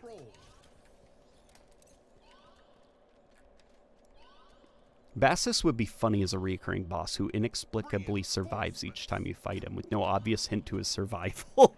That would be great if Bassus just shows up again in the future.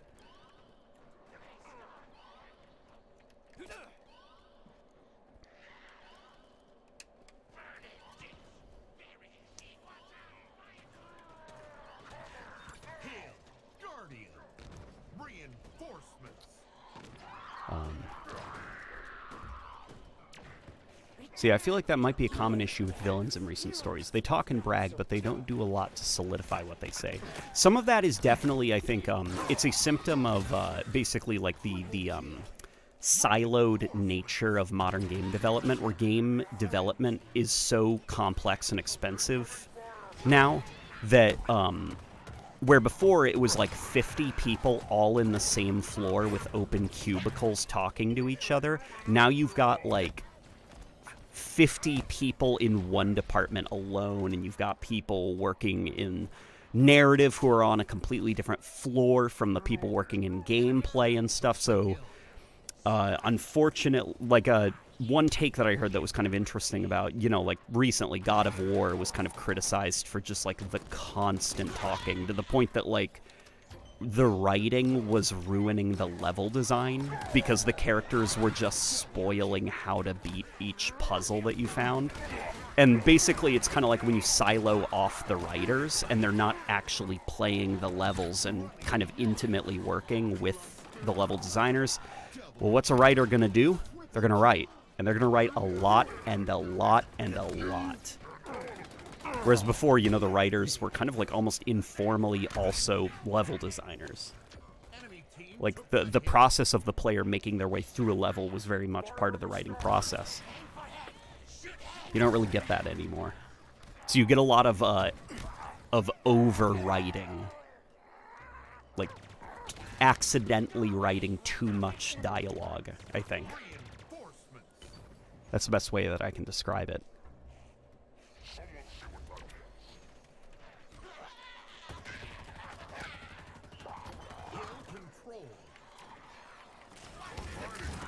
Oh my gosh. They are everywhere in the hill. I say after this match, baby, one more match, and then we take a shower soon. What do you think?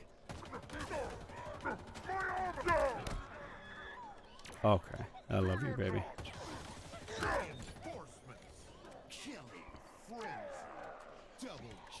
Were they going to do something like Ghost Recon Wildlands, where there were zone bad guys that were the main villains, but they had minions in that area with a little bit of story? Yeah, a little bit like that. That's the best way that I can describe it. Obviously not exactly the same, but it was sort of that formula. It was kind of like, in order to move on to the next area, you had to kind of take down the key targets that were commanding the area, and each area had its own kind of like sub-story going on that you could delve into via Easter eggs and, you know, just viewing the environmental storytelling. But then, you know, when it's like, we have how many years to make this open world game? 2? It was like, crap. So then, you know, the Spartan hunters and these like crazy complex, like, you know, AI characters that were controlling parts of the map, they had to be kind of downgraded into, well, we'll cut their stories out and we'll just put them on the map. And we'll just kind of really focus on the A story, which is Esheram in Chief.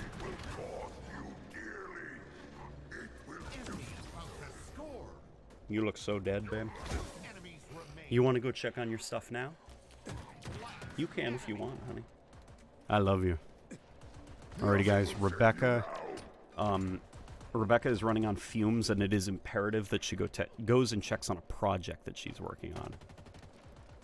I will continue to entertain you so that I can provide her fuel, because she also did not sleep well. So we are both fighting off the natural urge to eat. You cower behind. Yeah, that's him. Lacking, Spartan. Yeah, we've got to take care of Mustard. Where'd he go? Did we kill him? What the hell? Oh. Okay. That was very anticlimactic.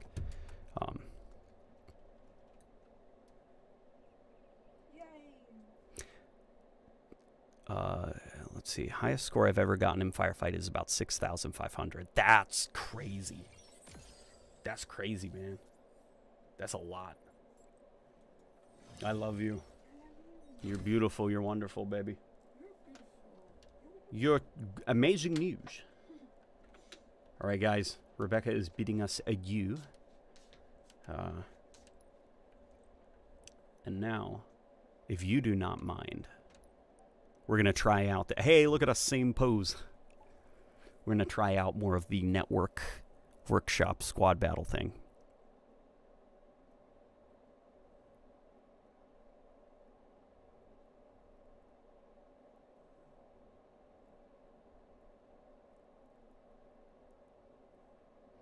I just want a Halo game where all the things they want in the campaign make it into the campaign.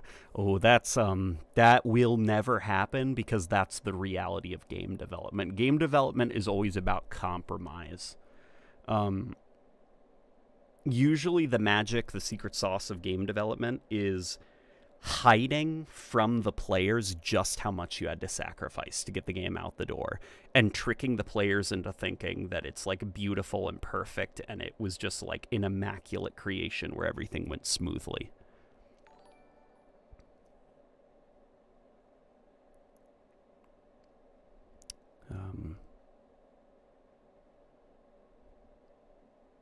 How do you feel about not having E3 anymore? For me personally, I was already at a decline when viewing. They were already at a decline when viewing on streams and YouTube. It definitely sucks that we don't have an E3 anymore because I'm just going to say it. Rebecca says it, and she kind of gave me the courage to say it, which is if she is listening, hopefully, my love, if she's got the stream up, Jeff Keighley's not a very good replacement for E3. The Jeffs is not the place where I want to be seeing trailers. And the guys over at Digital Foundry described it really well. They were like, it's very bizarre to have like game announcements during a reward show for video games. Because it's like, imagine at the Oscars, if they were like interrupting the Oscars every now and then to have a commercial for like Spider-Man 4. You know, it's just like you're watching this for the awards and the achievements, you know, done in the game industry. So interrupting it with marketing is very kind of like in poor taste. Which obviously, like, these shows are very expensive to run, so the marketing, you know, helps Jeff kind of, you know, orchestrate the Jeffs. But I don't know. Maybe I can't shake off the Dorito Popeness of him, but like, I don't know, that latest award show, that was bad. That was like really bad.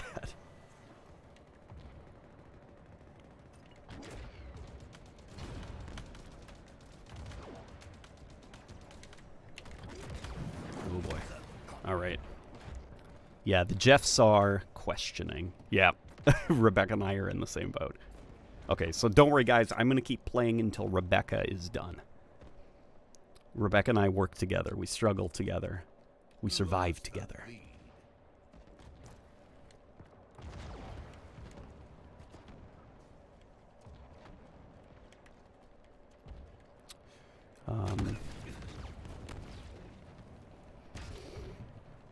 Rest in peace, E3. Yeah, rest in peace, E3. Do you know about the game Pop Tropica? I can't say that I do. Pitch it to me. Is it good?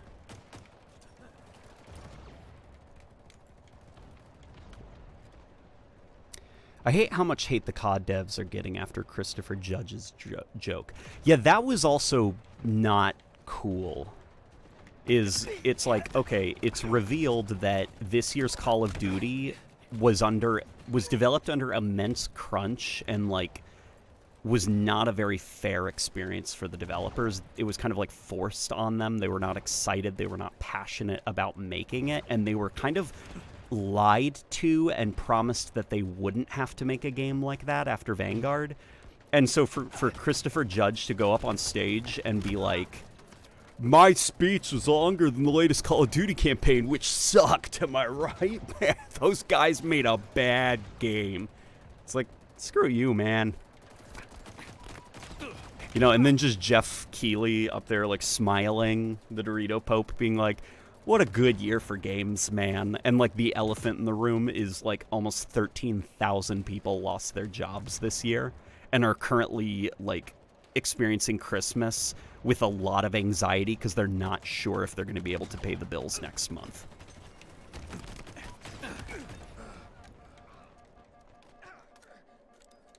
Yeah, just overall weird vibes from the Game Awards. Really weird vibes. You know, or the Jeffs, as Digital Foundry calls them, which is a great name.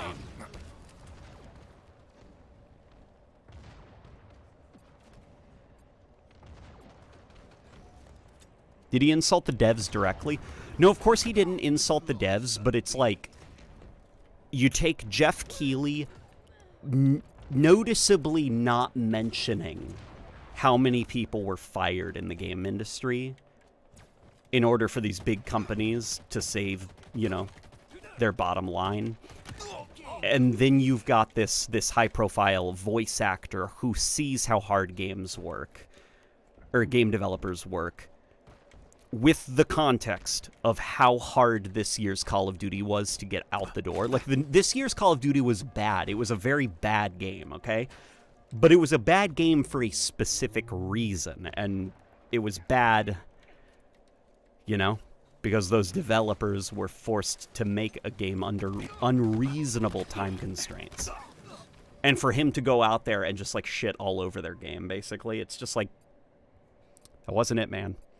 Please wrap it up to summarize the Game Awards. Yeah, please wrap it up. Well, this, like, game developers, like, crying about the people they lost during development to COVID. And it's like, please wrap it up. We've got a trailer for the next Ubisoft open world game to show. Yeah. By the way, assuming Infinite introduced additional vehicle variants like the Catalyst Chopper, what would you like to see? Ooh, what would I like to see? I would frickin' love to see a variant of the Banshee that is designed kind of like the Halo 2 or Halo Combat Evolved one. You know, like the more smooth, like, ice cream cone type round design, you know? Maybe have it be, like, super old looking and have, like, lots of war scars and, like, banished repair jobs. Like, the idea being, like, some banished officer served in the Covenant, and this is, like, his vehicle. And have it be kind of like you can hover it in place, you can even back it up, like have it function and feel very similar to kind of like the classic Banshee in terms of flight abilities. I'd freaking love that. Well, what if he was just shit-talking Activision? I'm playing devil's advocate here. He could have mentioned Activision, but he chose to mention, like, my speech was longer than this year's Call of Duty campaign. And it's just sort of like, in this year, knowing what we know about the games industry and how ruthless it's been, plus what we know about how this Call of Duty was made, it's like, the game sucked, okay? But when you say that this year's Call of Duty sucks, also add to the fact that it's like those poor developers, you know? Like, you want to add a little bit of humanity, I guess, to it.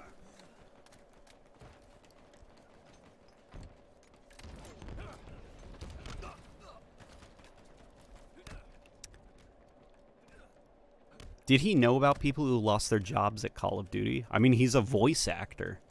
You know, he lives in the game industry. And plus, on top of that, I'm sure that they're also, like, briefed about stuff. Like, Jeff Keighley not mentioning how many people were laid off, I don't think that was a mistake. I think he deliberately did not want to mention that because, you know, he's got partnerships with all these various publishers and stuff, and he didn't want to ruin his relationships with them. So bringing up the topic of how many people were fired was kind of, like, off the table. Like, this is the same guy who spontaneously called out Konami, you know, and how they treated Kojima years ago. So he is very aware of how the game industry operates, and that was a bridge he was okay with burning. But the people that have been fired in the gaming industry this year, the working conditions of the latest Call of Duty, you know, and various other games, like, that's something he did not want to talk about. That is a bridge he was not okay with burning. Hey LNG, if a game had classic Halo gameplay, whether it be the Halo franchise or not, what sort of innovations do you think would be needed for the game to account for people who like modern gameplay? For people who like modern gameplay, to be honest, not much. Because, I mean, people like sliding, they like sprinting, they like clambering, they like aiming down the sights and stuff. And if you want a classic-style Halo game, you have to, well, not accommodate that. You know, if your goal is to make a game with classic-style gameplay, you can't really be like, well, I'll meet you halfway. I'll add a sprint that's bad. It's like, well, at that point, it doesn't really feel like a classic Halo game. And for the people who do like modern stuff, it's a little bit too slow, you know?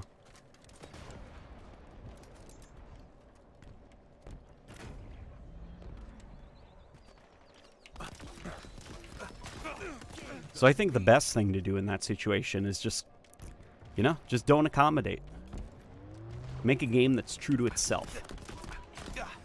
Now, you know, Halo Infinite, it attempted to kind of blend some ideas. It's not really a classic Halo game. It is classic style, but it's not a classic Halo game. So you could go that route, but if the goal is to make a honest-to-God classic Halo game, then you can't meet both parties halfway. You kind of have to choose one or the other and go all in. Victory. Talking about innovations in the sandbox, such as items that can make you faster. Well, there is an item in the sandbox in classic Halo that makes you faster. Vehicles. The Warthog. The Mongoose. Ugh.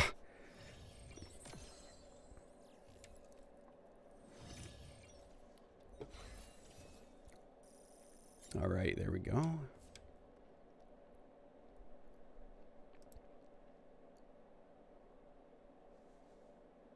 I like the multiplayer for the new Call of Duty. Yeah, a lot of people do. I don't know, maybe it's just me, but Modern Warfare 3, I think I'm more interested in, like, the maps. Because they're Modern Warfare 2 maps from 2009. Which, that was a headache trying to explain to my wife that it's like, this game is called Modern Warfare 3. No, not the old Modern Warfare 3. This is new Modern Warfare 3. All of its maps are from Modern Warfare 2. No, not the Modern Warfare 2 that came out last year. The old Modern Warfare 2. A war-torn Banshee Smexy. Me? CE Rocket Hog all the way. Unsure whether or not it should still reload every 3 shots, but I'd glad to see it anyway. Oh, definitely. Well, the Combat Evolved Rocket Hog, that's, I'd love to see those yellow colorations again. I want a Halo game with at least a complete story. Well, that's what Halo Infinite was, you know? Like, believe it or not, the story that Halo Infinite delivered, that was it. Some of the details, obviously, got condensed. But what we played was what they envisioned.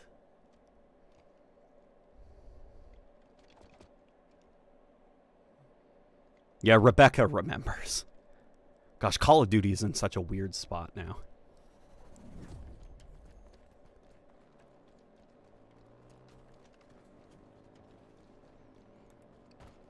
Oh yeah, and Rebecca and I think on a day where we are far more rested, have a lot more energy to get outside of our comfort zone and try new things, we're going to have to really chew our teeth, I think, on the finals just a little bit to see what's going on with that game. You know what's funny, though, about the finals? Before everybody started pointing out that it's AI voices being the announcers, Rebecca didn't like the sound of the announcers, and she didn't know why. She just thought they were annoying.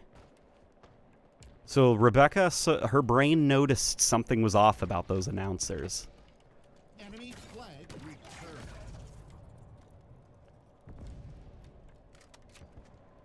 It's funny, Rebecca has like this sixth sense about a lot of these things. Boy. Oof, oof, oof, oof.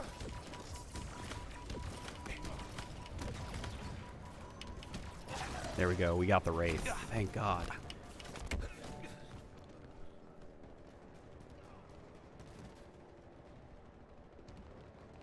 Imagine snow, desert, jungle, etc. I'll never forget that melee combo glitch from the early days of Halo Infinite's multiplayer. Dude, that thing was awesome. Seeing people running around windmilling each other into the ground.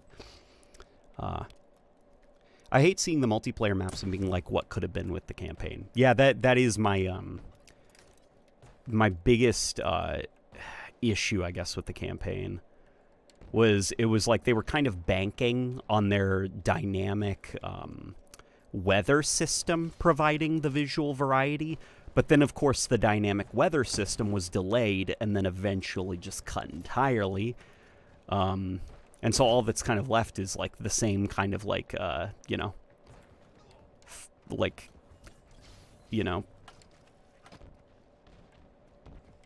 pine trees for days. Huh, you're right. The Rocket Hog's black and yellow paint schemes matches that use. Oh my God, yeah. Yeah, the black and yellow paint scheme matches the special weapon color scheme for Halo Infinite's UNSC weapons. Yeah, so that would actually work really well, is a special variant of the Rocket Hog in this game. Just give it the black and yellow color schemes. You know, the Combat Evolved ones. It's a souped-up Rocket Hog.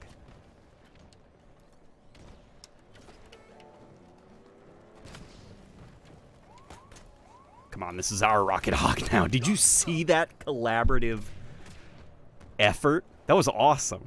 Okay, let's see who we can get.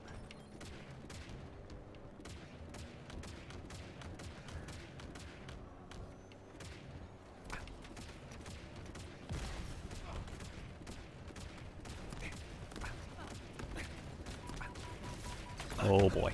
Okay.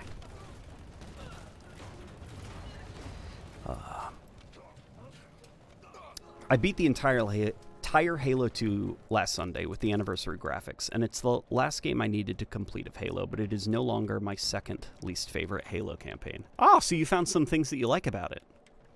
That's cool.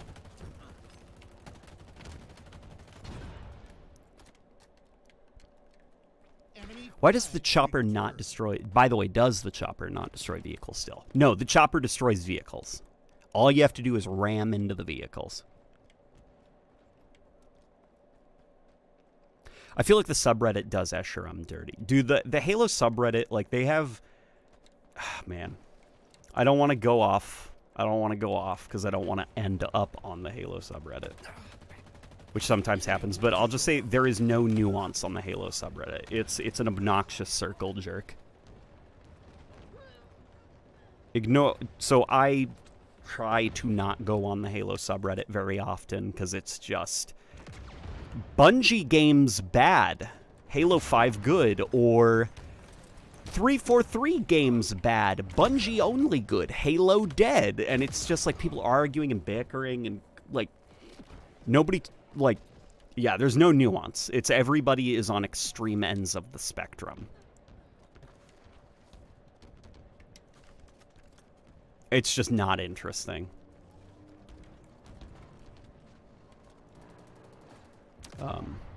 Reddit is an L platform, to be honest. Extremely L platform, Reddit.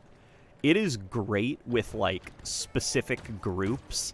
But just like the way that Reddit is designed, it can very quickly just turn a well-intentioned group into just like an echo chamber. And it can give you the wrong impression about like how most people think because it's just a bunch of people just agreeing with each other and validating each other and hyping each other up. And so they kind of like lose the ability to talk to other people, you know, and be respectful because everybody's being so obnoxious because they're so emboldened by what they think is the view that most people have, that all other views become the others. And you start to have like an animosity towards people who don't have the same opinion as you.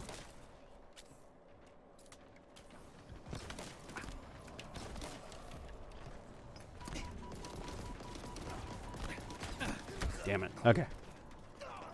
The Batman Arkham subreddit is one of the strangest cornered. I just discovered that myself, that the subreddit for the Batman Arkham games, like the mods have lost control of it, and now it's a shitpost group, and they've had to make a new Batman Arkham subreddit just because they've lost control of it. The Batman Arkham subreddit's really funny. It's, like, just for context, the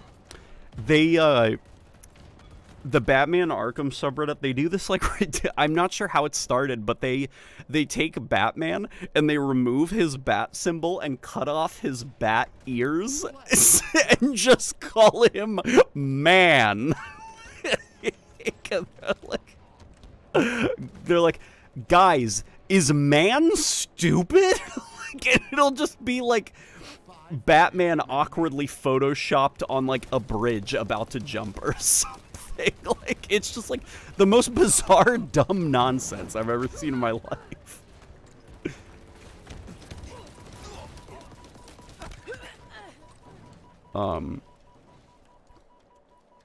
Really? Oh, yeah, says Rebecca.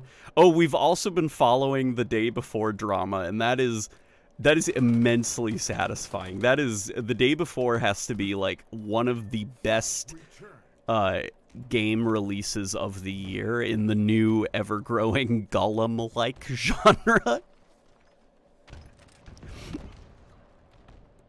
Having quite a lot of fun with the fallout from the day before.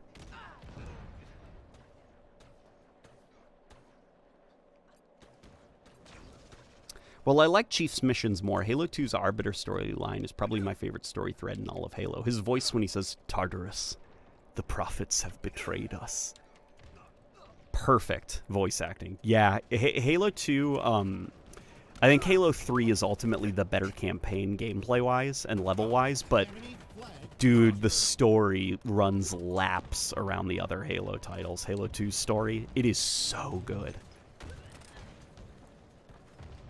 We need more communities like Transformers Wiki.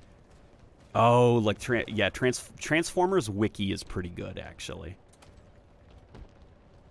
In fact, the Transformers fan base seems, for the most part, with my limited interactions with them, they seem pretty decent.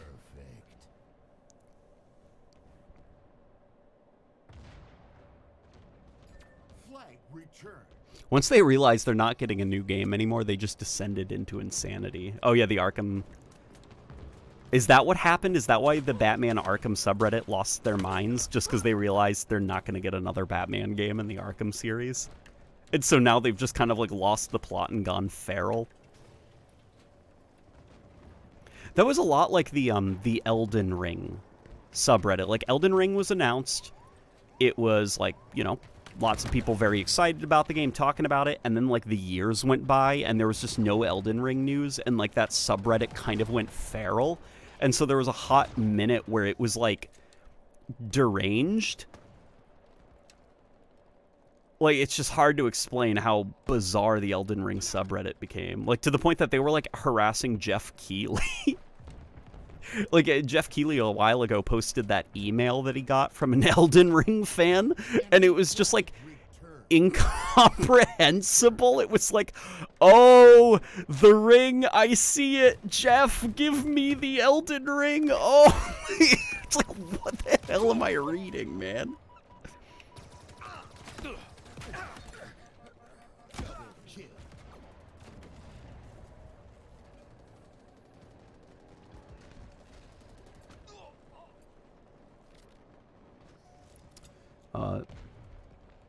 Oh, can you smell the Elden Ring? Is that what Jeff Keighley's email was? Was he asking, Jeff, can you smell the Elden Ring? Yeah, that was fun for a hot minute when the Elden Ring fan base was just like feral and potentially dangerous. I'm starting to get used to the new server infrastructure, and it does feel good. All right. It is so much more sweaty though, because like weapons are kind of performing as intended, so you kind of get a good vibe for just how overtuned everything is. LNG, do you know why Arbiter sounds so weird in Halo 5? I know it's strange, but in Halo 5, his voice sounds like it's missing something. I actually think it's the other way around. I think it's the Elite's voices are missing something. Because Arbiter in Halo 5, they kept the voice filter that he had in, if you remember right, in Halo 2 to a very limited extent, and then definitely Halo 3, they gave Elites this, like, they sound like they're talking into fans. That's the best way to describe their voice. And the rationale was Marty O'Donnell said, like, listen, they're aliens. They should sound not human. And if you just take a human voice actor and pitch down their voice, it just sounds like a dude in a recording booth with his voice lowered. So they gave them this warbly, like, you know, were it so easy, like this weird warbling sound in the back of their throat to make them sound more alien. And for some reason, in Halo 5, none of the Elites have that, which is like a weird break in continuity. And Halo Infinite as well. But for Arbiter, they kept the warbly voice filter in Halo 5 for some reason, so it makes him sound weird.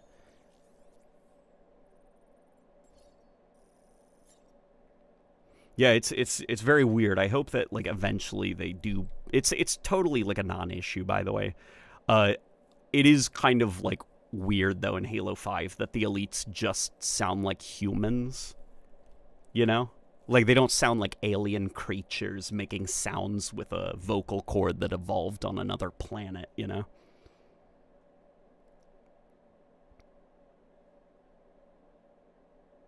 Like, Rat's Nest is so much more sweaty and frustrating in this game than it was in Halo 3. Is BTB way too sweaty in this game? It's definitely down to the way that the weapons are tuned. Ah. Oof. This update would be great if I was good at the game. It's a flang, similar to what the Turians have. Yeah, it's like they've tuned their flanger in like a very odd way. I don't know what the settings are, but it gives them that warbly sound. And it's not just the elites, it's all of the aliens in the Bungie Halo titles.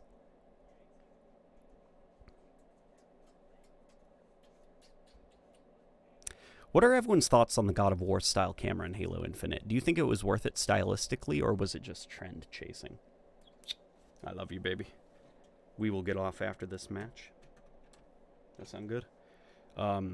She is here for beauty support. Something nice to look at. Something nice to listen to. I love. It's pronounced flange. Okay, gotcha.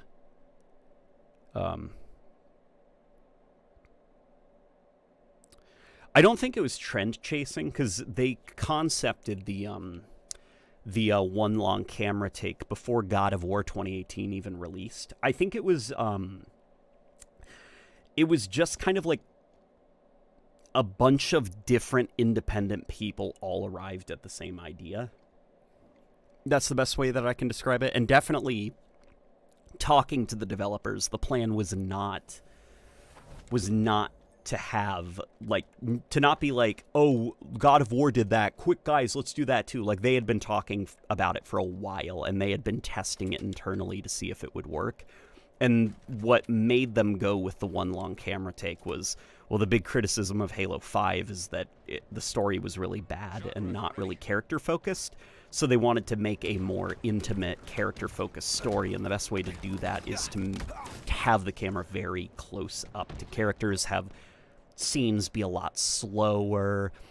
They were thinking of like further ways that they could kind of like make it seem more like the barrier between the chief and the players broken down. So they used the technology that when you get into like a vehicle, you know, and the camera seamlessly cuts to third person, like updating that technology so that it could even work in cinematic form. That was primarily what inspired the one long camera take. And in my opinion, for Halo Infinite, it's fine. Because I think the story Halo Infinite was telling, the one long camera take did work. But I don't want it to become now that's how all Halo stories are. They all have one long, unbroken camera shot. Because I think it's stylistically limiting.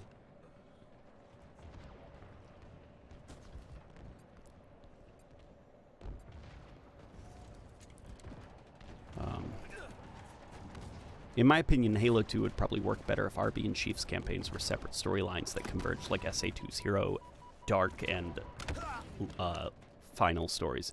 Yeah, I am with you as well. I think the switching back and forth between the two characters, it would be a lot more satisfying if you got just RB's campaign and Chief's campaign, and they both told their own stories. And in order to kind of get what was going on, you'd have to finish the other character's story. And then you get kind of like a finale story where you'd switch back and forth between the two characters.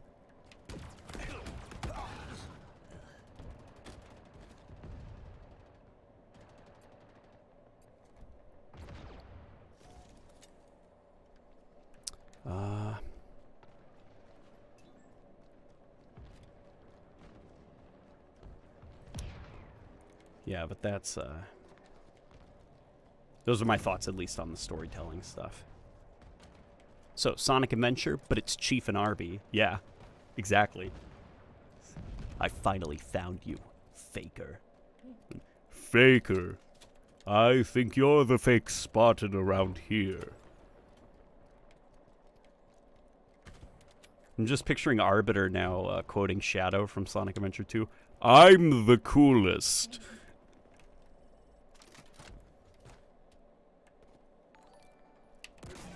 Wow. Okay. Whoosh.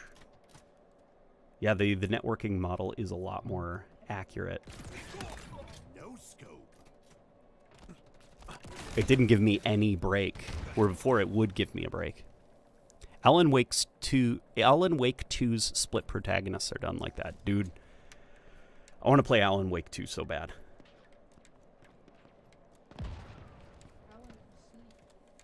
Alan C?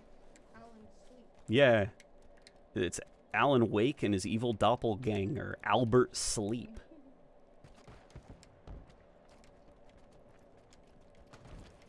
I agree on the cam. Some of my favorite scenes are from that close perspective. Silent Cartographer and the Covenant intros come to mind, but I do think some Vista shots help sell the grandeur in Halo Infinite. Well, and also some of the reason that Halo Infinite's cutscenes kind of lack a lot of the kind of like wow factor was, I think the way it was described to me was the person who was in charge of directing the cutscenes did not feel 100% comfortable and kind of felt like he was out of his league a little bit. And he wasn't given the help that he needed, and on top of that, their budget for cutscenes was not anywhere near where it should have been just because of the scope of the game's open world campaign.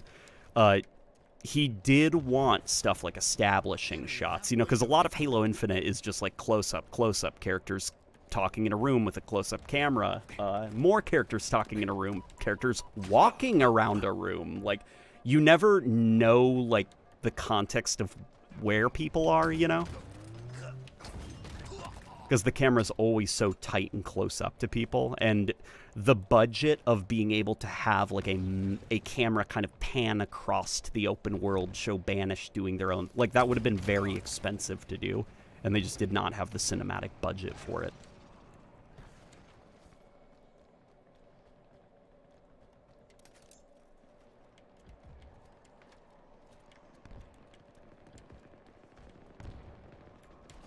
Let me see.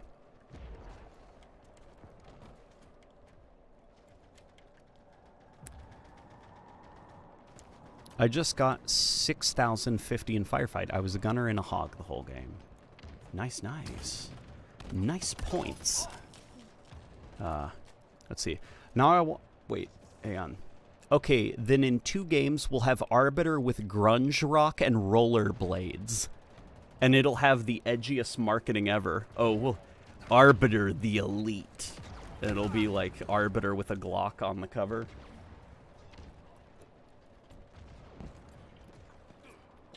I'd make the final story basically be Halo 3's Earth missions. Chief and Arbiter racing to the heart of the Ark portal and fighting the Mercy boss. Yes, that would be the perfect way to do it.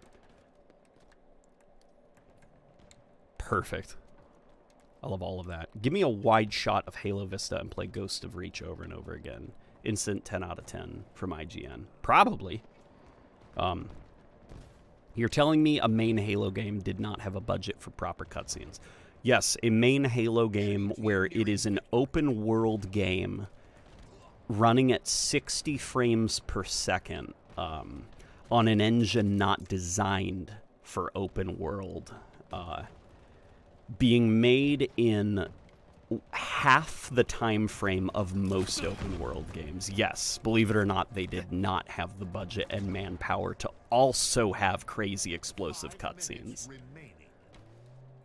Remember, it's all about the context, okay?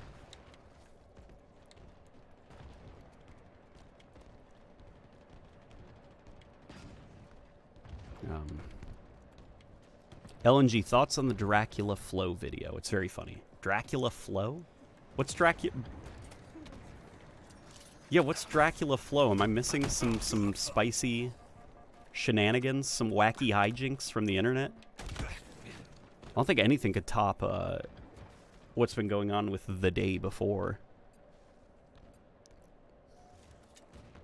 What if there was a Halo 3 remaster, but only the campaign?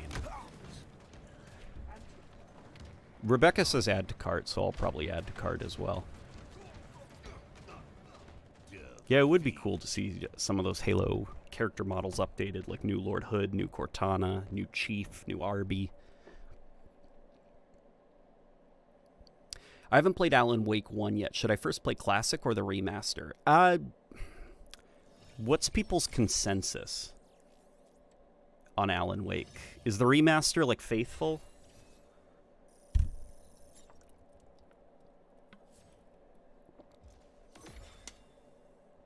Oh. Alrighty. Alrighty, guys, this was a pretty good stream, okay? I am about to fall apart, though, like a character in a Lego game. So what I am going to do now is I'm going to bid you all adieu, and thank you for joining the stream, guys. This was actually a lot of fun. I'm going to get some good sleep, though. Alrighty, everybody. Thank you for joining. We shall see you guys whenever the next upload is, and